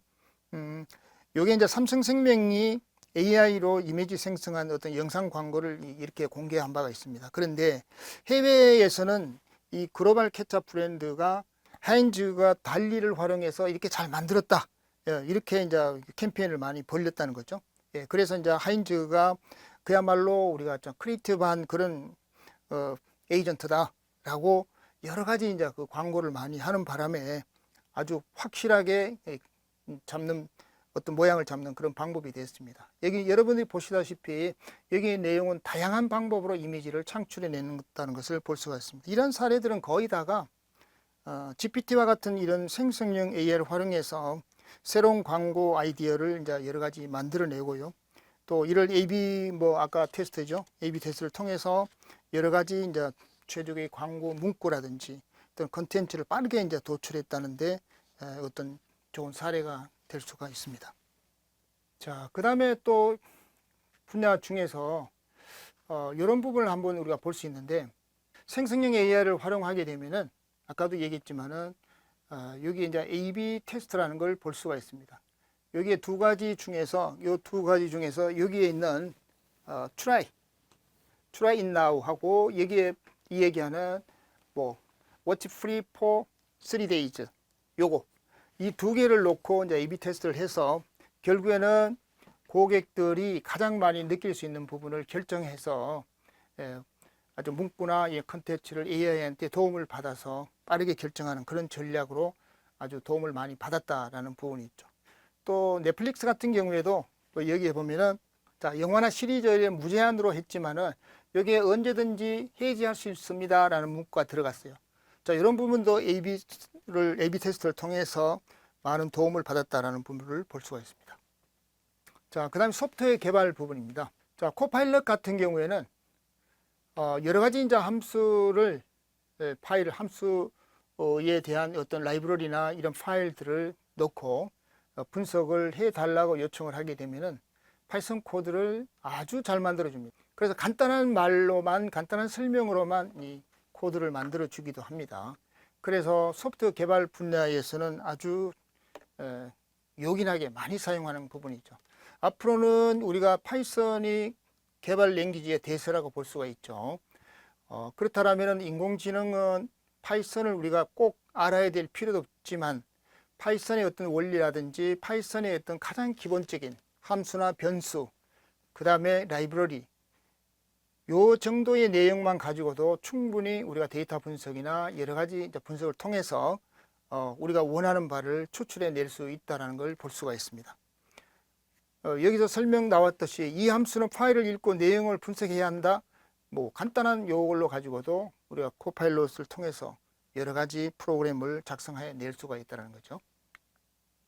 자, 여기 이제 여기 사용 예입니다. 여기에. 자, 나는 이렇게 사용하고 싶다라고 하게 되면 자동 생성된 파이썬 코드가 좌측에 나와 있죠. 자, 이런 부분들은 우리가 생각하지 못했던 부분도 있지만은 만약에 이 부분도 사용 예제 부분도 실제적으로는 처음 여기에 프롬프트 입력. 자, 프롬프트 요 입력을 통해서 처음으로 데이터가 들어오고 난 다음부터 활용 예제에 대한 파이썬 코드를 만들어주고 이 파이썬 코드를 다시 구체화시키는 어떤 내용으로 점점 옮겨갔다는 걸 볼 수가 있습니다. 자, 이제는 세일즈 포스 부분입니다. 자, 이 부분은 이스턴 GPT를 예를 들고 말씀드리겠습니다. 자, 고객 데이터를 분석하고 개인화 마케팅에 아주 중점적으로 이야기된 부분이죠. 자, 이 부분은 생성형 AI의 최첨단 기능을 이용했다라고 볼 수가 있습니다. 그래서 CRM 부분에서 아주 각광받는 획기적인 발전을 가져왔다고 보죠. 우리가 보통 전자상거래 기업들은 거의 다가 인공지능을 활용해서 고객의 어떤 구매 이력을 이제 분석을 하게 됩니다. 자, 그렇게 되면은 어떤 개인화된 이 프로모션 이메일을 통해서 이제 매출을 많이 증대시키죠. 예를 들어서 만약에 유명한 어떤 상거래 기업이 있다고 합시다. 그러면은 고객의 구매 이력이나 그 다음에 검색 기록 이런 걸 기반으로 해서 이제 맞춤형으로 만약에 제품을 많이 추천을 하게 되는 거죠. 그러면은 이 추천 제품 이 구매율이 30% 정도, 40% 정도 증가했다는 그런 사례가 있습니다. 자, 그러면은 AI가 추천하는 그에 기초를 하게 되면은 맞춤형의 어떤 원리도 상당히 상승이 된다라고 이제 볼 수가 있죠. 자, 고객의 어떤 행동을 예측할 수도 있는 것도 있습니다. 자, 여기는 나름대로 여러 가지 행동들도 많지만 AI가 어떤 제공하는 그런 인사이트로 매출의 어떤 상승 기회를 포착할 수 있는 기회도 된다는 거죠. 그래서 개인화된 어떤 마케팅 전략이 점점 더 AI 기술로 통해서 더욱더 세분화되고 또 타겟팅의 어떤 중요성을 더욱더 느끼게 해준다는 걸 볼 수가 있습니다. 그런데 이제 우리가 생각하는 것은 고객 이탈 가능성을 예측할 수 있다는 거죠. AI가 만약에 여러 가지 설득 메시지나 프로모션을 자동으로 이제 생성을 할 때에 고객이 이탈할 조짐이 보인다든지 또 고객은 어떤 방법으로 우리에게 접근해 온다든지 이런 부분을 좀 더 원활하게 느끼고 우리가 사용하게 되면은 좀 더 많은 것들을 우리가 찾아낼 수 있다는 거죠. 예를 들어서 이탈 가능성이 있다라고 하게 되면은 쿠폰을 할인해 주는 거예요. 할인 쿠폰을 주는 겁니다. 그래서 다시 참여할 수 있도록 이렇게 유도하도록 실제 사례로 여러 가지 사례가 있습니다. 다음에 이제 사례를 드리는데 첫 번째로 우리 롯데마트를 볼 수가 있습니다. 여기는 개인화된 쿠폰 추천 시스템을 여기 생성형 AI를 통해서 아마존이 어떤 퍼스널라이즈 요걸 통해서 모바일 쿠폰을 날립니다. 그럼 고객이 참여가 점점 더 향상되는 효과를 낼 수가 있죠. 아래 부분은 바로 이 회사에서 롯데 회사에서 빅데이터 애널리시스를 통해서 구글이죠. 자, 이걸 통해서 데이터를 분석하고 여기에 모바일 쿠폰을 자동 발매를 합니다. 여기. 그래서 AW 클라우드를 통해서 넣게 되면은 요 아마존 S3라는 데 저장이 되고 그다음 저장된 데이터를 가지고 각 개인한테 어떤 내용을 알려주는 이런 방법으로 많이 이용이 되고 있다는 것도 바로 이게 우리가 이야기하는 생성형 AI의 하나의 발전된 사례라고 볼 수가 있습니다. 자, 소프트웨어는 또 어떨까요? 소프트웨어는 여기도 마찬가지로 어떤 프로모션을 자동으로 생성해 주는데요. 자, 맞춤형 어떤 쿠폰 할인을 제공하는 겁니다. 자, 이렇게 되면은 여기서 이 얘기하는 increase the revenue. 그 다음 with 뭐요? 리뉴얼 쿠폰 인센티브라 이렇게 해놨죠. 자, 이렇게 되면 여기 A, B, C, D 부분이 있습니다. A, B, C, D. 처음에 increased 뭐요? 여기에 있는 현재 계속 있는 고객을 유지해야 될 겁니까? 그 유지되는 부분이 처음에 시작되면은 그 다음에 opportunity upsale이 시작됩니다. 자, 모든 상품에서 추가 상품을 계속적으로 소개하고 이제 그런 부분이 지나게 되면은 이 추천 프로그램이 이제 점점 강화되는 거죠. 자, 레퍼럴 프로그램 부스터가 이제 시작이 되면은 결국에는 이걸 통해서 개인화된 어떤 세그멘테이션이 이루어짐으로 인해 가지고 소프트웨어 회사도 점점 더 맞춤형 할인 쿠폰 제공을 통해서 모티브를 만들어주는 계기가 됐다라는 걸 볼 수가 있죠. 자, 이런 데에서는 우리가 많은 걸 느낄 수가 있습니다. 만약에 고객의 마지막이 되는 고객의 행동이나 이런 부분을 통해서도 여러 가지 고객한테 높은 어떤 만족감을 느끼게 할 수 있다는 것이 바로 여기서 말씀드리는 겁니다. 자, 그 다음에 딥마인드를 보시게 되면요, 이 알파 코드가 있는데요.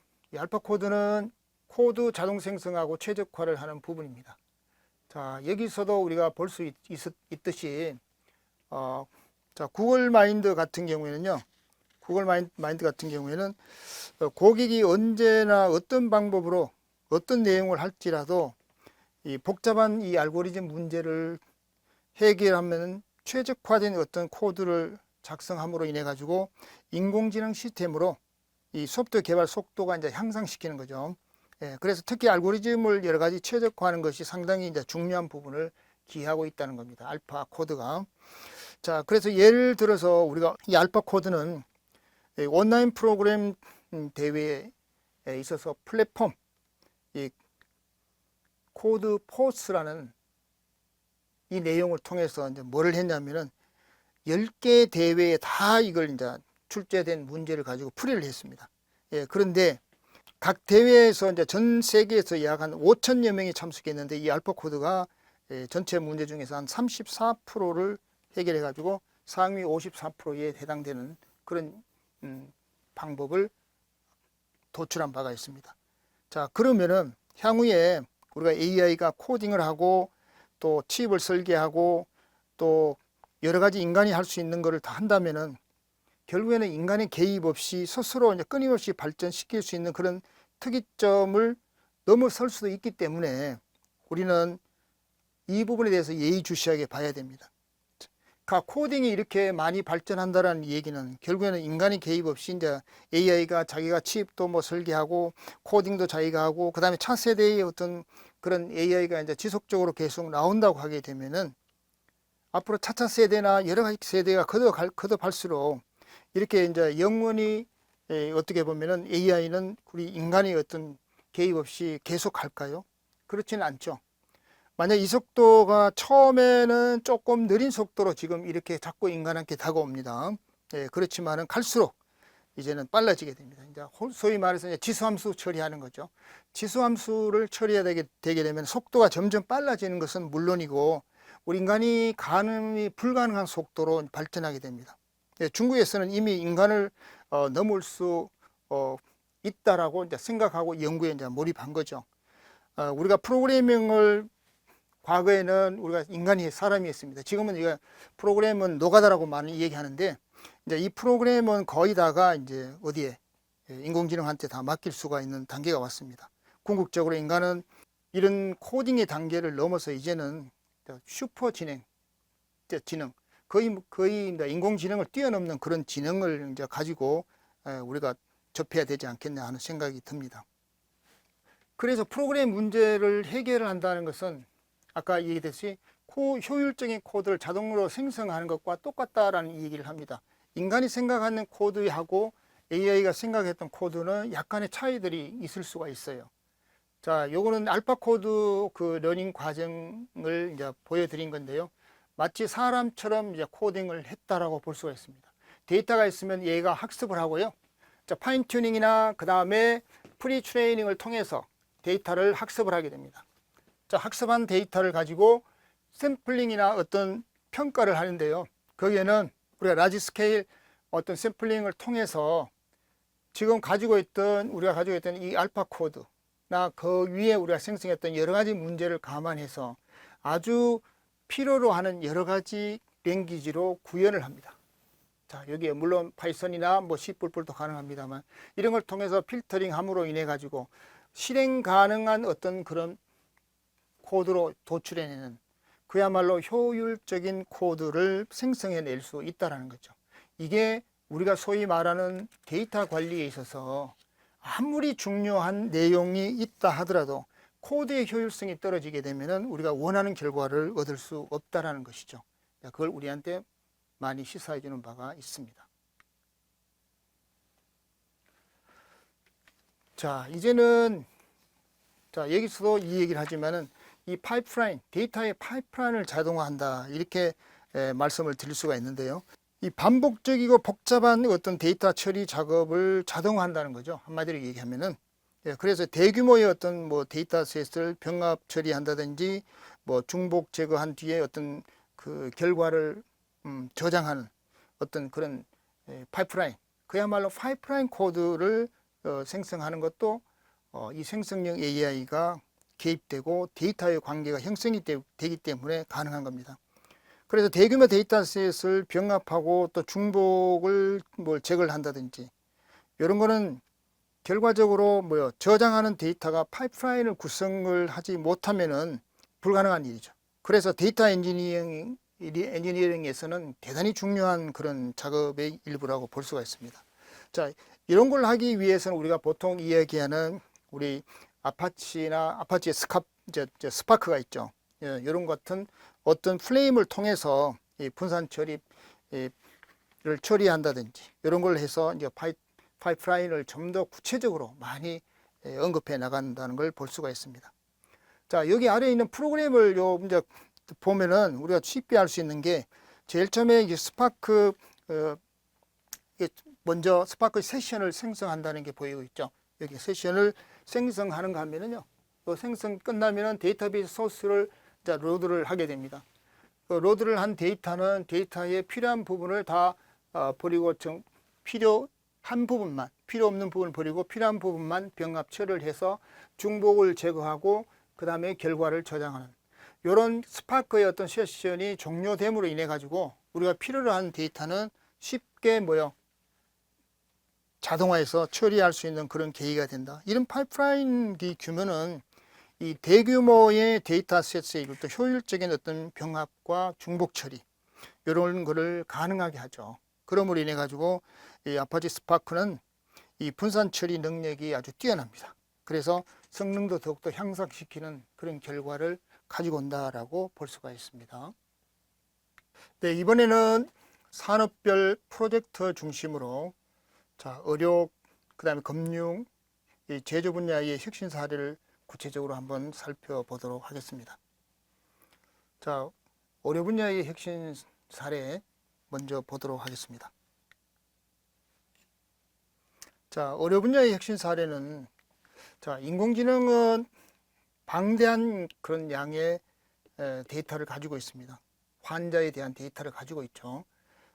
그래서 새로운 어떤 치료 가능성을 만들어낸다든지 또 유사한 사례를 어떤 기반으로 해서 예측 결과를 제공한다든지 이런 것들은 우리가 쭉 개발자들이나 연구자들에 의해서 이제 분석 시간을 많이 할애해 왔는데 이제는 그걸 단축시킬 수도 있고 또 치료 성공률도 높일 수 있는 그런 계기가 왔다는 거죠. 그만큼 생성형 AI는 특정 산업에서 전문적인 방식으로 활용되고 또 생산성과 어떤 효율성을 크게 높일 수 있는 계기가 된 거죠. 그래서 IBM 같은 경우에는 우리가 소위 말하는 이 왓슨이라는 게 있었죠. 여러분 잘 아시다시피 이 왓슨은 의료 데이터를 분석을 해서 의료 전문가들이 정확한 진단과 치료 계획을 수립할 수 있도록 지원하는 시스템이에요. 그래서 왓슨이 환자의 어떤 의료 기록하고 소위 말하는 그 임상 실험 데이터죠. 이걸 이제 분석을 해서 환자에게 적합한 어떤 임상 실험을 신속하게 이제 찾아주기도 합니다. 자, 이런 걸 통해서 환자들이 최신 치료법을 더욱더 쉽게 또 접근할 수 있다는 거죠. 자, 의사들은 최신 치료법을 빠르게 시험해 볼 그런 기회를 얻게 된 셈이죠. 왓슨은 인공지능 플랫폼입니다. 그야말로 왓슨이 가장 주목받는 사례 중에 하나가 바로 이 암 치료를 얘기하는 거죠.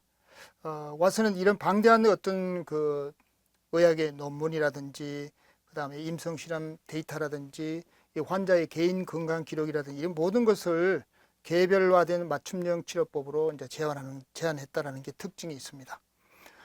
이 과정을 통해서 수많은 어떤 그 연구 데이터들이 실시간으로 가장 최신 정보를 반영한 치료법을 제안했다는 거죠. 국내에서도 이런 성과를 보면 강남 세브란스 같은 곳에서는 이 왓슨을 도입해서 환자의 암 치료를 돕고 있다는 것을 우리가 신문 지상을 통해서 여러 번 보아왔습니다.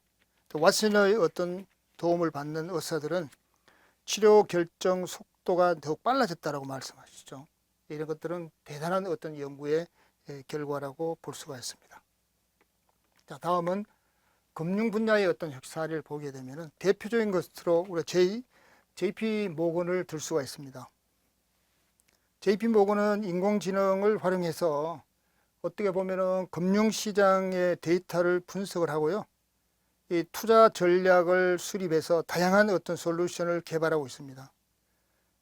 이런 어떤 AI 도구들은 실시간으로 시장 변화에 모니터를 하고 또 여러 가지 이제 뭐 포트폴리오나 또는 뭐 새로운 투자 기회를 제안함으로 인해 가지고 데이터 기반의 어떤 투자 의사 결정의 속도와 어떤 정확성을 향상시키고 있다는 걸 볼 수가 있습니다. 특히 인덱스 GPT라든지 그다음 머니볼이라든지 이러한 어떤 여러 가지 솔루션들이 JP 모건이 금융시장 데이터를 실시간으로 분석하고 또 투자의 어떤 전략을 최적화하는 데 중요한 역할을 하고 있다고 볼 수 있습니다. 자, 이런 데이터들은 어떻게 보면은 투자 의사 결정을 하는 데 있어서 속도와 정확도를 향상시켰다라고 하게 된다면은 고객들에게 이제 좀 더 나은 어떤 투자 서비스를 제공하고 있다. 이렇게 볼 수가 있는 거죠. 자, 그 다음에 마지막으로 우리가 제조 부분에서 제조회사 분야에서 혁신을 어떻게 이루어졌는 건지 한번 보게 되면은 가장 우리가 먼저 들 수 있는 게 지멘스입니다. 지멘스는 독일의 어떤 유럽 최대 기술을 갖고 있는 기업이죠. 인공지능과 어떤 머신러닝을 이제 활용해서 제조 데이터를 분석했는데 있습니다. 여기는 오류율 이런 걸 감소시키고 또 유지보수 필요성을 예측해서 어떻게 보면은 다양한 어떤 솔루션을 개발하고 있다고 볼 수가 있죠.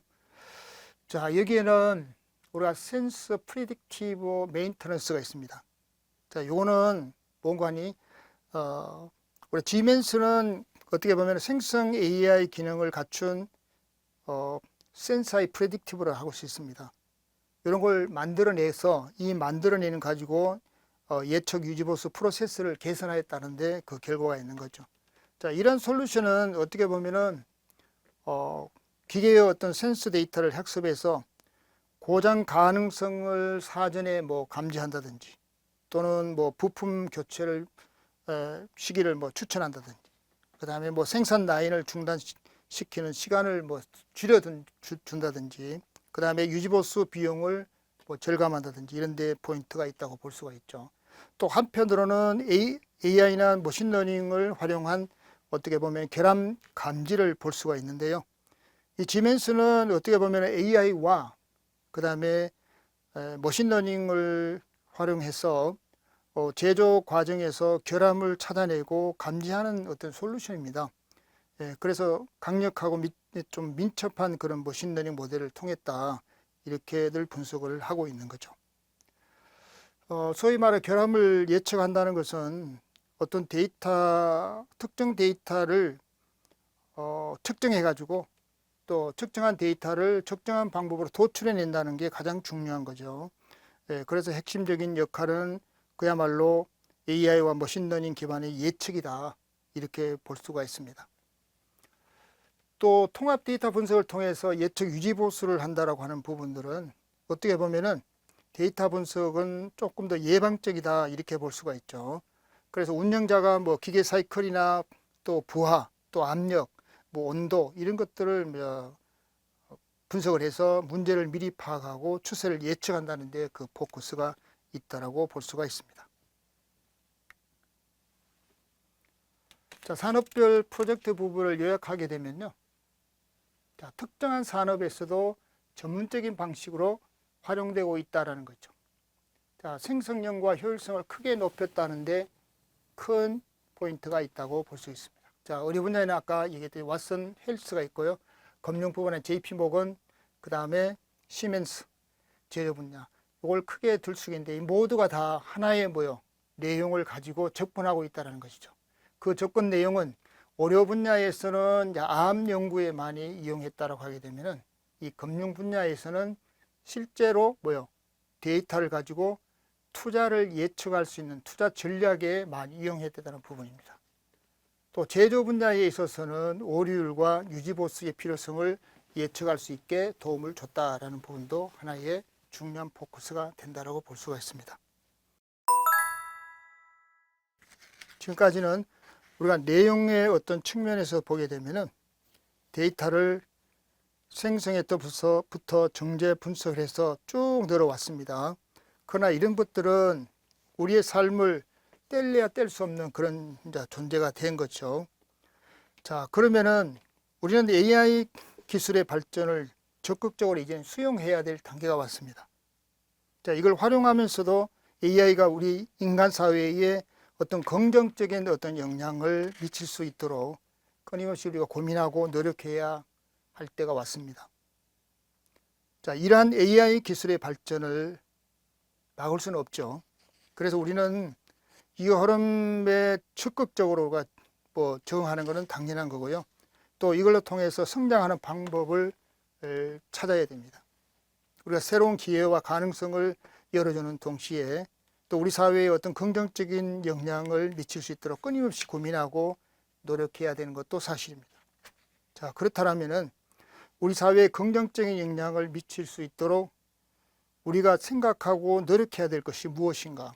또 AI와 인간이 조화롭게 공존할 수 있는 미래를 만들기 위해서는 우리의 노력은 지금부터 시작이라고 봐야 됩니다. 자, 그러면은 기술적인 전망과 그 다음에 사회적, 산업적인 전망, 그 다음에 윤리적 규제의 논의 측면에서 하나하나 살펴보도록 하겠습니다.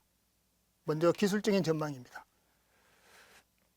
자, 데이터 관리에서 생성형 AI의 발전 가능성은 매우 높습니다. 자동화된 어떤 데이터 처리와 관리에 있어서는 데이터를 여러 가지 과정을 통해서 생성형 AI의 자동화 수준을 극대화하는 데 있습니다. 실시간으로 새로운 데이터를 학습, 분석하고 필요한 데이터를 생성함으로써 데이터의 여러 가지 갭을 최소한 보완할 수 있다는 거죠. 그 다음에 데이터의 통합 진흥화입니다. 자, 생성형 AI는 서로 다른 어떤 형식과 소스를 가지고 있습니다. 이 데이터를 자동으로 연관지어서 통합할 수 있도록 이 능력을 강화하는 것입니다. 예를 들어서 다국적 기업이 여러 지사에서 생산된 여러 가지 데이터들이 있죠. 이 데이터를 실시간으로 통합하여 이 글로벌 보고서를 자동적으로 생성해낸다든지 이런 것들이 여기에 해당이 되겠죠. 자, 그 다음에 자율적 데이터 관리 시스템을 출현시키는 겁니다. 자, 여기는 AI가 스스로 데이터를 이제 평가하는 시대가 왔다고 보고요. 필요한 조치, 요거를 취하는 자율 데이터 관리 시스템이라고 할까요? 이런 것들을 개발해서 더욱더 가속화될 전망으로 보입니다. 자, 그 다음에 크게 우리가 멀티모달 AI를 볼 수가 있는데요. 자, 멀티모달 AI는 텍스트, 이미지, 음성, 비디오 여러 가지 이런 다른 데이터들의 형식을 동시에 학습을 합니다. 그 다음에 그 학습하고 또 처리된 멀티모달 AI라든지 이런 기술이 데이터 통합의 새로운 어떤 기준을 제시하게 되는 거죠. 그래서 의료 분야에서 환자의 의료 기록이라든지 CT 촬영한 이미지라든지 그 다음에 심박수 데이터라든지 이런 것들을 전부 통합적으로 이제 분석을 해서 많이 우리가 기여를 할 수가 있다는 거죠.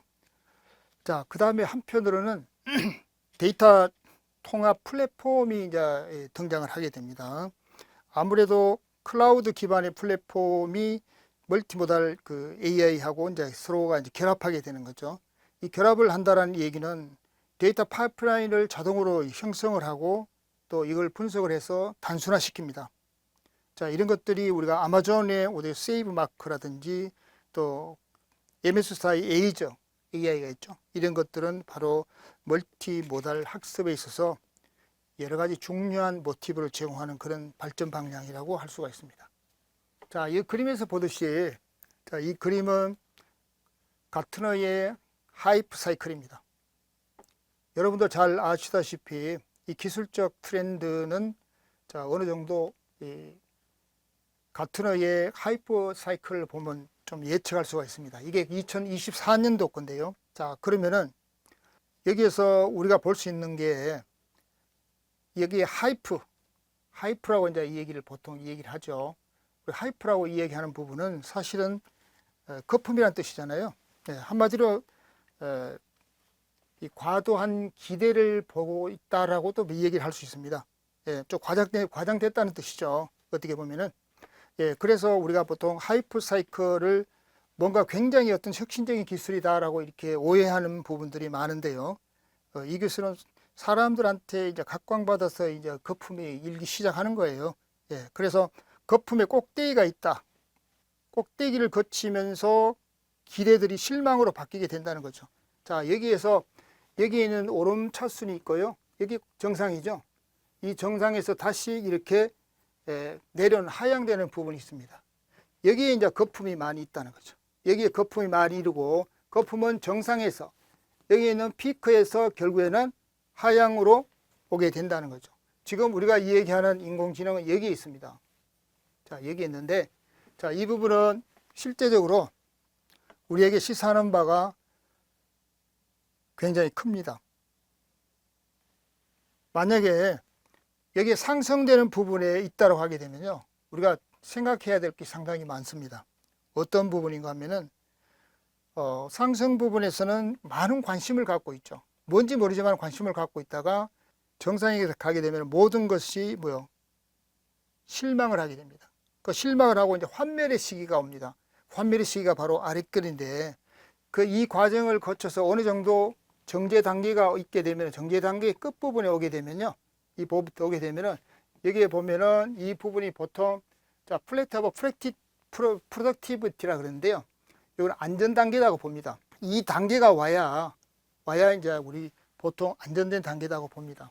그런데 앞으로의 우리 전망은 지금 점점 환멸을 느끼기 시작합니다. 생성형 AI가. 그럼 왜 그러냐? 아직까지 환멸의 기간을 거쳐서 이와 같이 자, 플래티넘 오브 프로덕티비티로 갈 수 있는 소위 말하는 컴퓨터 비전이라고 할 수 있는 부분에까지 도달하지 못했다는 거죠. 자, 이걸 도달하기 위해서는 수많은 노력을 해야 됩니다. 그런데 우리가 보통 관심을 갖게 되는 부분은 바로 이 부분입니다. 자, 이 부분 중에서 여기에 자, Responsibility AI가 있습니다. 이 AI는 보통 우리가 보면은 의무를 다하는 부분이죠. 그야말로 우리가 현재 윤리라든지 이런 부분을 책임질 수 있는 그런 AI가 속속 나오고 있다는 거죠. 그게 지금 절정을 다다라서 가고 있습니다. 자, 그 다음에 솔베이징이 있습니다. 솔베이징 AI가 있고요. 그 다음에 컴포지트 AI가 있고, 자, 여기에 보면은 또 아까 우리가 이 얘기를 했죠. 뉴로 심볼 AI가 있습니다. 자, 이런 부분에 우리가 좀 관심을 가져야 될 시기가 이제 서서히 오고 있다라는 부분을 볼 수가 있습니다. 가끔 가다가 우리가 AI가 자, 언제였나 이렇게 이제 생각하게 되면은 불과 오래됐지 않아요. 재작년에서부터 그랬습니다. 그리고 여기에서 우리가 제네티브 AI가 온 지가 벌써 얼마 됐지 않았다는 거죠. 1년 반밖에 안 됩니다. 그런데 이와 같이 많은 어떤 우리에게 시사점을 주는 것은 자, 이게 언제 이런 단계로 올 수 있는가, 이 단계를 예의주시하고 있어야 된다. 그 사이에는 많은 것들이 지금 속속 개발되고 있다는 걸 볼 수가 있습니다. 그러면 이 환멸의 시기에서 여기에 오는 컴포지션 비전 단계로까지 올리기에는 거의 한 10년 아니죠. 2년에서 한 5년 정도가 시간이 소요된다라고 보게 되면은, 자, 여기에 우리가 요즘 관심이 또 많은 부분이 하나 있죠. 여기 AGI입니다. AGI. 요 AGI 부분이 지금 여기 단계에 와 있죠. 그 사람과 거의 같은, 자, 그런 인공지능이 이제 서서히 뜨고 있다라는 부분이 되겠죠. 자, 이게 만약에 이 단계에 도달한다면 거의 한 10년이 걸린다라고 볼 수가 있습니다. 자, 그때까지 우리는 지속적으로 개발하고 지속적으로 여기에 관심을 가질 필요가 있지 않겠는가 하는 부분을 볼 수가 있습니다. 자, 그 다음에 우리가 사회적, 산업적 전망에서 한번 바라보겠습니다. 자, 인공지능은 다양한 산업 분야에서 혁신적인 어떤 비즈니스 모델을 창출하고 있습니다. 자, 다음에 제시된 여러 가지 이 사례들을 보게 되면요, 새로운 어떤 비즈니스 모델을 실제 적용할 때가 왔다라고 볼 수가 있습니다. 자, 먼저 여기 넷플릭스나 그 다음에 스포티파이 같은 경우에는 개인화된 서비스를 확장을 했고요. 그 다음 월마트나 지멘스 같은 경우에는 좀 더 가상 공간을 이용하고 또 효율적인 어떤 비즈니스 이 프로세스를 혁신하는 그런 단계의 모델로 있다라고 볼 수 있습니다. 한편으로 산업별 AI 활용 증가에서는 의료, 금융, 제조 분야에서도 상당한 어떤 발전을 보고 있다는 것도 우리가 간과해서는 안 될 것 같습니다. 자, 윤리정비 규제 논의에 있어서는, 자, 문제점은 이 생성형 AI는 여러 가지 방대한 데이터를 학습하기 때문에 개인정보 유출이나 데이터의 오용, 그 다음에 편향된 어떤 결과 생성에 여러 가지 위험에 노출이 돼 있죠. 그래서 텍스트 생성 모델의 어떤 민감한 정보를 포함해서 텍스트를 생성할 가능성이 있습니다. 자, 그렇게 하면 이걸 어떻게 해결해야 되는가? 해결하는 방법은 프라이버시 강화 기술이 있습니다. 자, 이건 뭔가 하니 데이터 암호화라든지 어떤 차등 개인정보 보호 기술이라든지 이런 것들을 적절하게 잘 적용을 해서 예를 들어 얘기하면은 구글의 어떤 연합 학습 기술이라든지 이런 부분들이 다 여기에 해당이 됩니다. 그 다음에 연합 학습 핵심 아이디어라고 하게 되면요, 데이터를 이제 중앙 서버에다가 전송하지 않습니다. 전송하지 않고 사용자의 어떤 장치에서 모델 학습을 계속적으로 한다는 거죠. 자, 이게 하나의 차이가 되고요. 또 한편으로는 윤리적인 AI 프레임워크 구축입니다.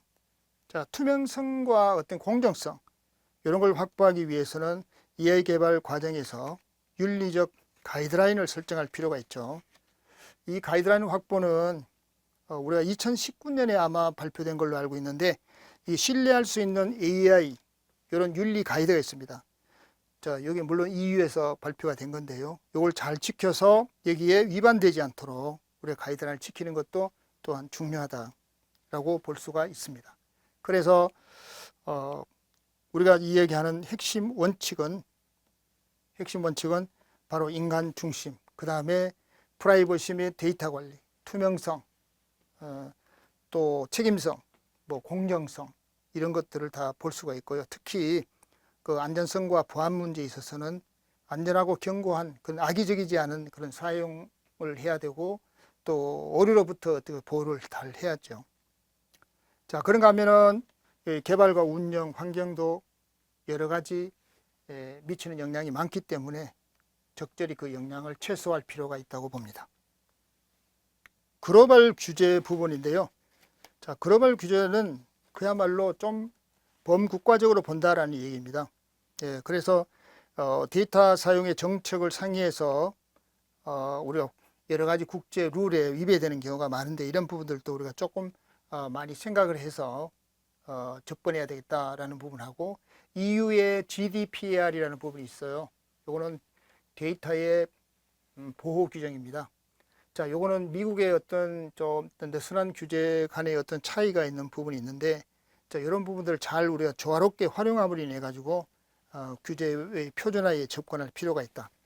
우리가 보통 얘기하는 글로벌 표준화는 이 데이터 보호하고 그 다음에 AI 투명성, 자, 이런 거에 대해서 어떤 글로벌하게 어떤 합의점을 찾아내는 데 있습니다. 이걸 필수로 잘 지켜주는 게 중요하고요.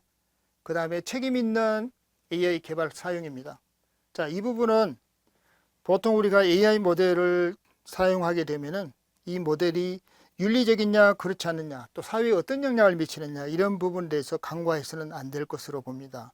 만약 이걸 간과하게 되면은 여러 가지 설명이 부추하게 많이 들어가는 그런 관계를 설정할 필요가 있는 거죠. 자, 요약을 하게 되면요. 요약을 하게 되면은 이 데이터의 어떤 관리와 그다음에 AI는 이 자동화가 되게 되면은 자연적으로 우리가 멀티모달이라는 어떤 큰 기술이 우리 앞에 있습니다. 이 기술로 통해서 더욱더 끊임없이 발전돼 가고 있는 추세다, 이렇게 볼 수가 있고요. 만약에 새로운 어떤 비즈니스 모델이나 그 다음에 AI 활용이 확대가 점점 더 크게 이루어질 수가 있죠. 자, 그런 면에서 우리는 한 걸음 더 나아가야 된다라는 거죠. 자, 그게 AI하고 이 기술이 이제 글로벌 규제나 어떤 표준화 없이 지속적이 가능하고 어떤 책임 있는 발전이 어렵다고 하게 되면 무슨 일이 일어났을까요? 여러 가지 상황들이 우리 앞에 놓이게 되는 겁니다.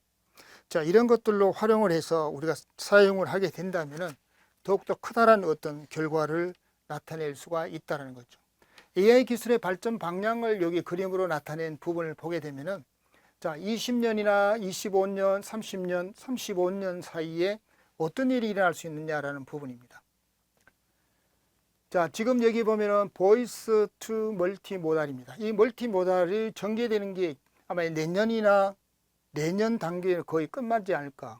그 이후의 기술은요, 지금까지 우리가 크라우드 AI에 중점을 뒀습니다. 대형 어떤 AI 중심을 했지만은 앞으로는 엣지 중심이죠. 예, 그야말로 소규모로 이루어지는 그런 AI 중심으로 발전이 6, 7년, 30년 사이에 이루어질 것이다라고 봅니다. 그 다음에 상호 연결되어 있는 커넥티비티한 게, 그 다음에 콜라보레이션입니다. 서로 협조하는 단계로 점점 발전해 나갈 것이다 라는 부분 하나하고, 그 다음에 퍼스널 날리지에서 이제 프로액티브, 상호 행동하는, 서로가 규합 행동하는 부분으로 AI가 발전해 나가면서, 그 다음에 기능이나 이런 부분에서 점점 감성 부분으로 이제 옮겨가는 단계가 지속적으로 한 향후 10년 동안에 이루어질 확률이 상당히 많다라는 거죠. 그 다음에 어플라이언스 부분은 우리가 적재적소에 사람의 행동을 한다고 하게 되면 이제는 로봇으로 대체하는 어떤 그런 시기가 향후 한 10년, 15년 사이에 이루어지지 않을까라는 그런 예측을 조심스럽게 해볼 수가 있습니다.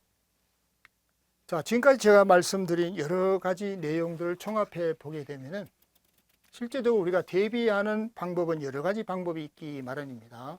그런데 제가 여러분들한테 제언을 하고 싶은 부분은 실제적으로 상당히 많은 부분들을 생각해 낼 수가 있죠. 그렇지만은 AI 시대는 어쩔 수 없이 우리에게 다가오는 절대절명의 어떤 그런 상황이라고 볼 수가 있습니다. 그래서 이 급속한 이런 발전은 결과적으로 윤리적이나 사회적으로 큰 문제를 제기할 수도 있지만은 잠재적으로 우리 일자리를 다 대체해버리고 이제 불평등의 어떤 그런 이 더욱더 심화되는 어떤 그런 시기라고 볼 수가 있습니다.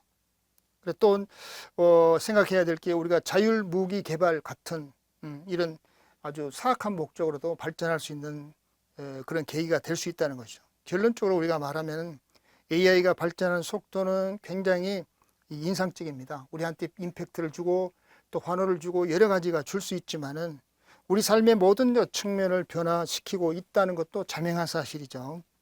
그래서 AI 개발이 어떤 그런 윤리적, 사회적 경향을 다 고려한다면은 더 큰 이익을 위해서 사용되도록 노력을 해야 된다는 건 자명한 사실입니다. 그래서 기술적인 측면에서도 프로그래밍이나 AI 기술 학습을 꾸준히 해야 된다는 거죠. 우리 파이썬이나 R과 같은 그런 언어도 공부를 해야 되고, 그 다음에 머신러닝이나 딥러닝 기본을 잘 이해를 하고 있어야 되고요. 그 다음에 오픈 AI의 API가 있습니다. 프로그램 인터페이스 같은 경우도 생성형 AI 플랫폼을 직접 체험해보고 활용해보는 것도 한 가지 방법이라고 볼 수가 있습니다. 자, 그런가 하면은 데이터 관리 도구도 학습을 여러 가지 꾸준히 해야 됩니다. 아까도 말씀드렸듯이 구글 클라우드나 뭐 AWS는 마찬가지고요. 만약에 아마존 같은 경우도 이 훌륭한 어떤 데이터 분석의 기법이라든가 이런 것들이 많이 포함되어 있는 부분이 있는데, 이런 부분들이 이제 점점 더 에이전트 AI로 확대되고 발전되기 때문에 그 부분에 대해서도 우리가 공부를 소홀히 해서는 안 될 것으로 봅니다. 또 비기술적 부분을 보게 되면은 아까도 말씀드렸듯이 AI 기술이 가져오게 되면은 여러 가지 이제 법적 문제나 비윤리적인 문제를 많이 발생이 될 겁니다.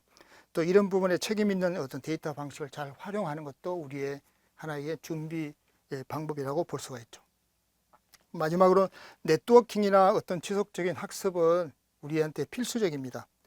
이 카글이라고 하는 데이터 분석이나 AI 관련해서 대회가 수시로 열리고 있는데요. 자, 여기에 들어가서 자기의 어떤 능력을 측정해 보는 것도 하나의 좋은 방법이라고 생각을 합니다. 그래서 생성형 인공지능은 데이터 관리의 어떤 새로운 어떤 표준을 제시한다라고 볼 수가 있습니다. 또 산업과 사회의 패러다임을 변화시키고 있고요.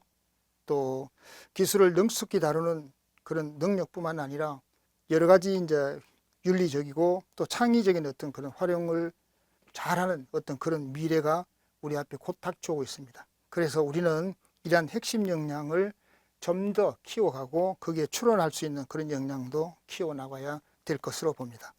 네, 여러분들 지루한 강의 열심히 잘 경청해 주셔서 감사합니다. 앞으로 우리는 AI와의 싸움이 아니라 데이터와의 싸움입니다. 이 싸움에서 우리가 승리를 하기 위해서는 좀 더 보단한 기술과 또 윤리적이고 또 이에 상응한 어떤 반복적인 작업을 거듭함으로 인해서 기술적인 향상은 물론이거니와 우리가 갖고 있는 제도적인 모든 방법을 동원해서 AI에 출원할 수 있는, AI를 뛰어넘을 수 있는, AI를 컨트롤할 수 있는 그런 단계로 스스로 발전을 해가기를 바랍니다. 여러분 지금까지 경청해 주셔서 감사합니다.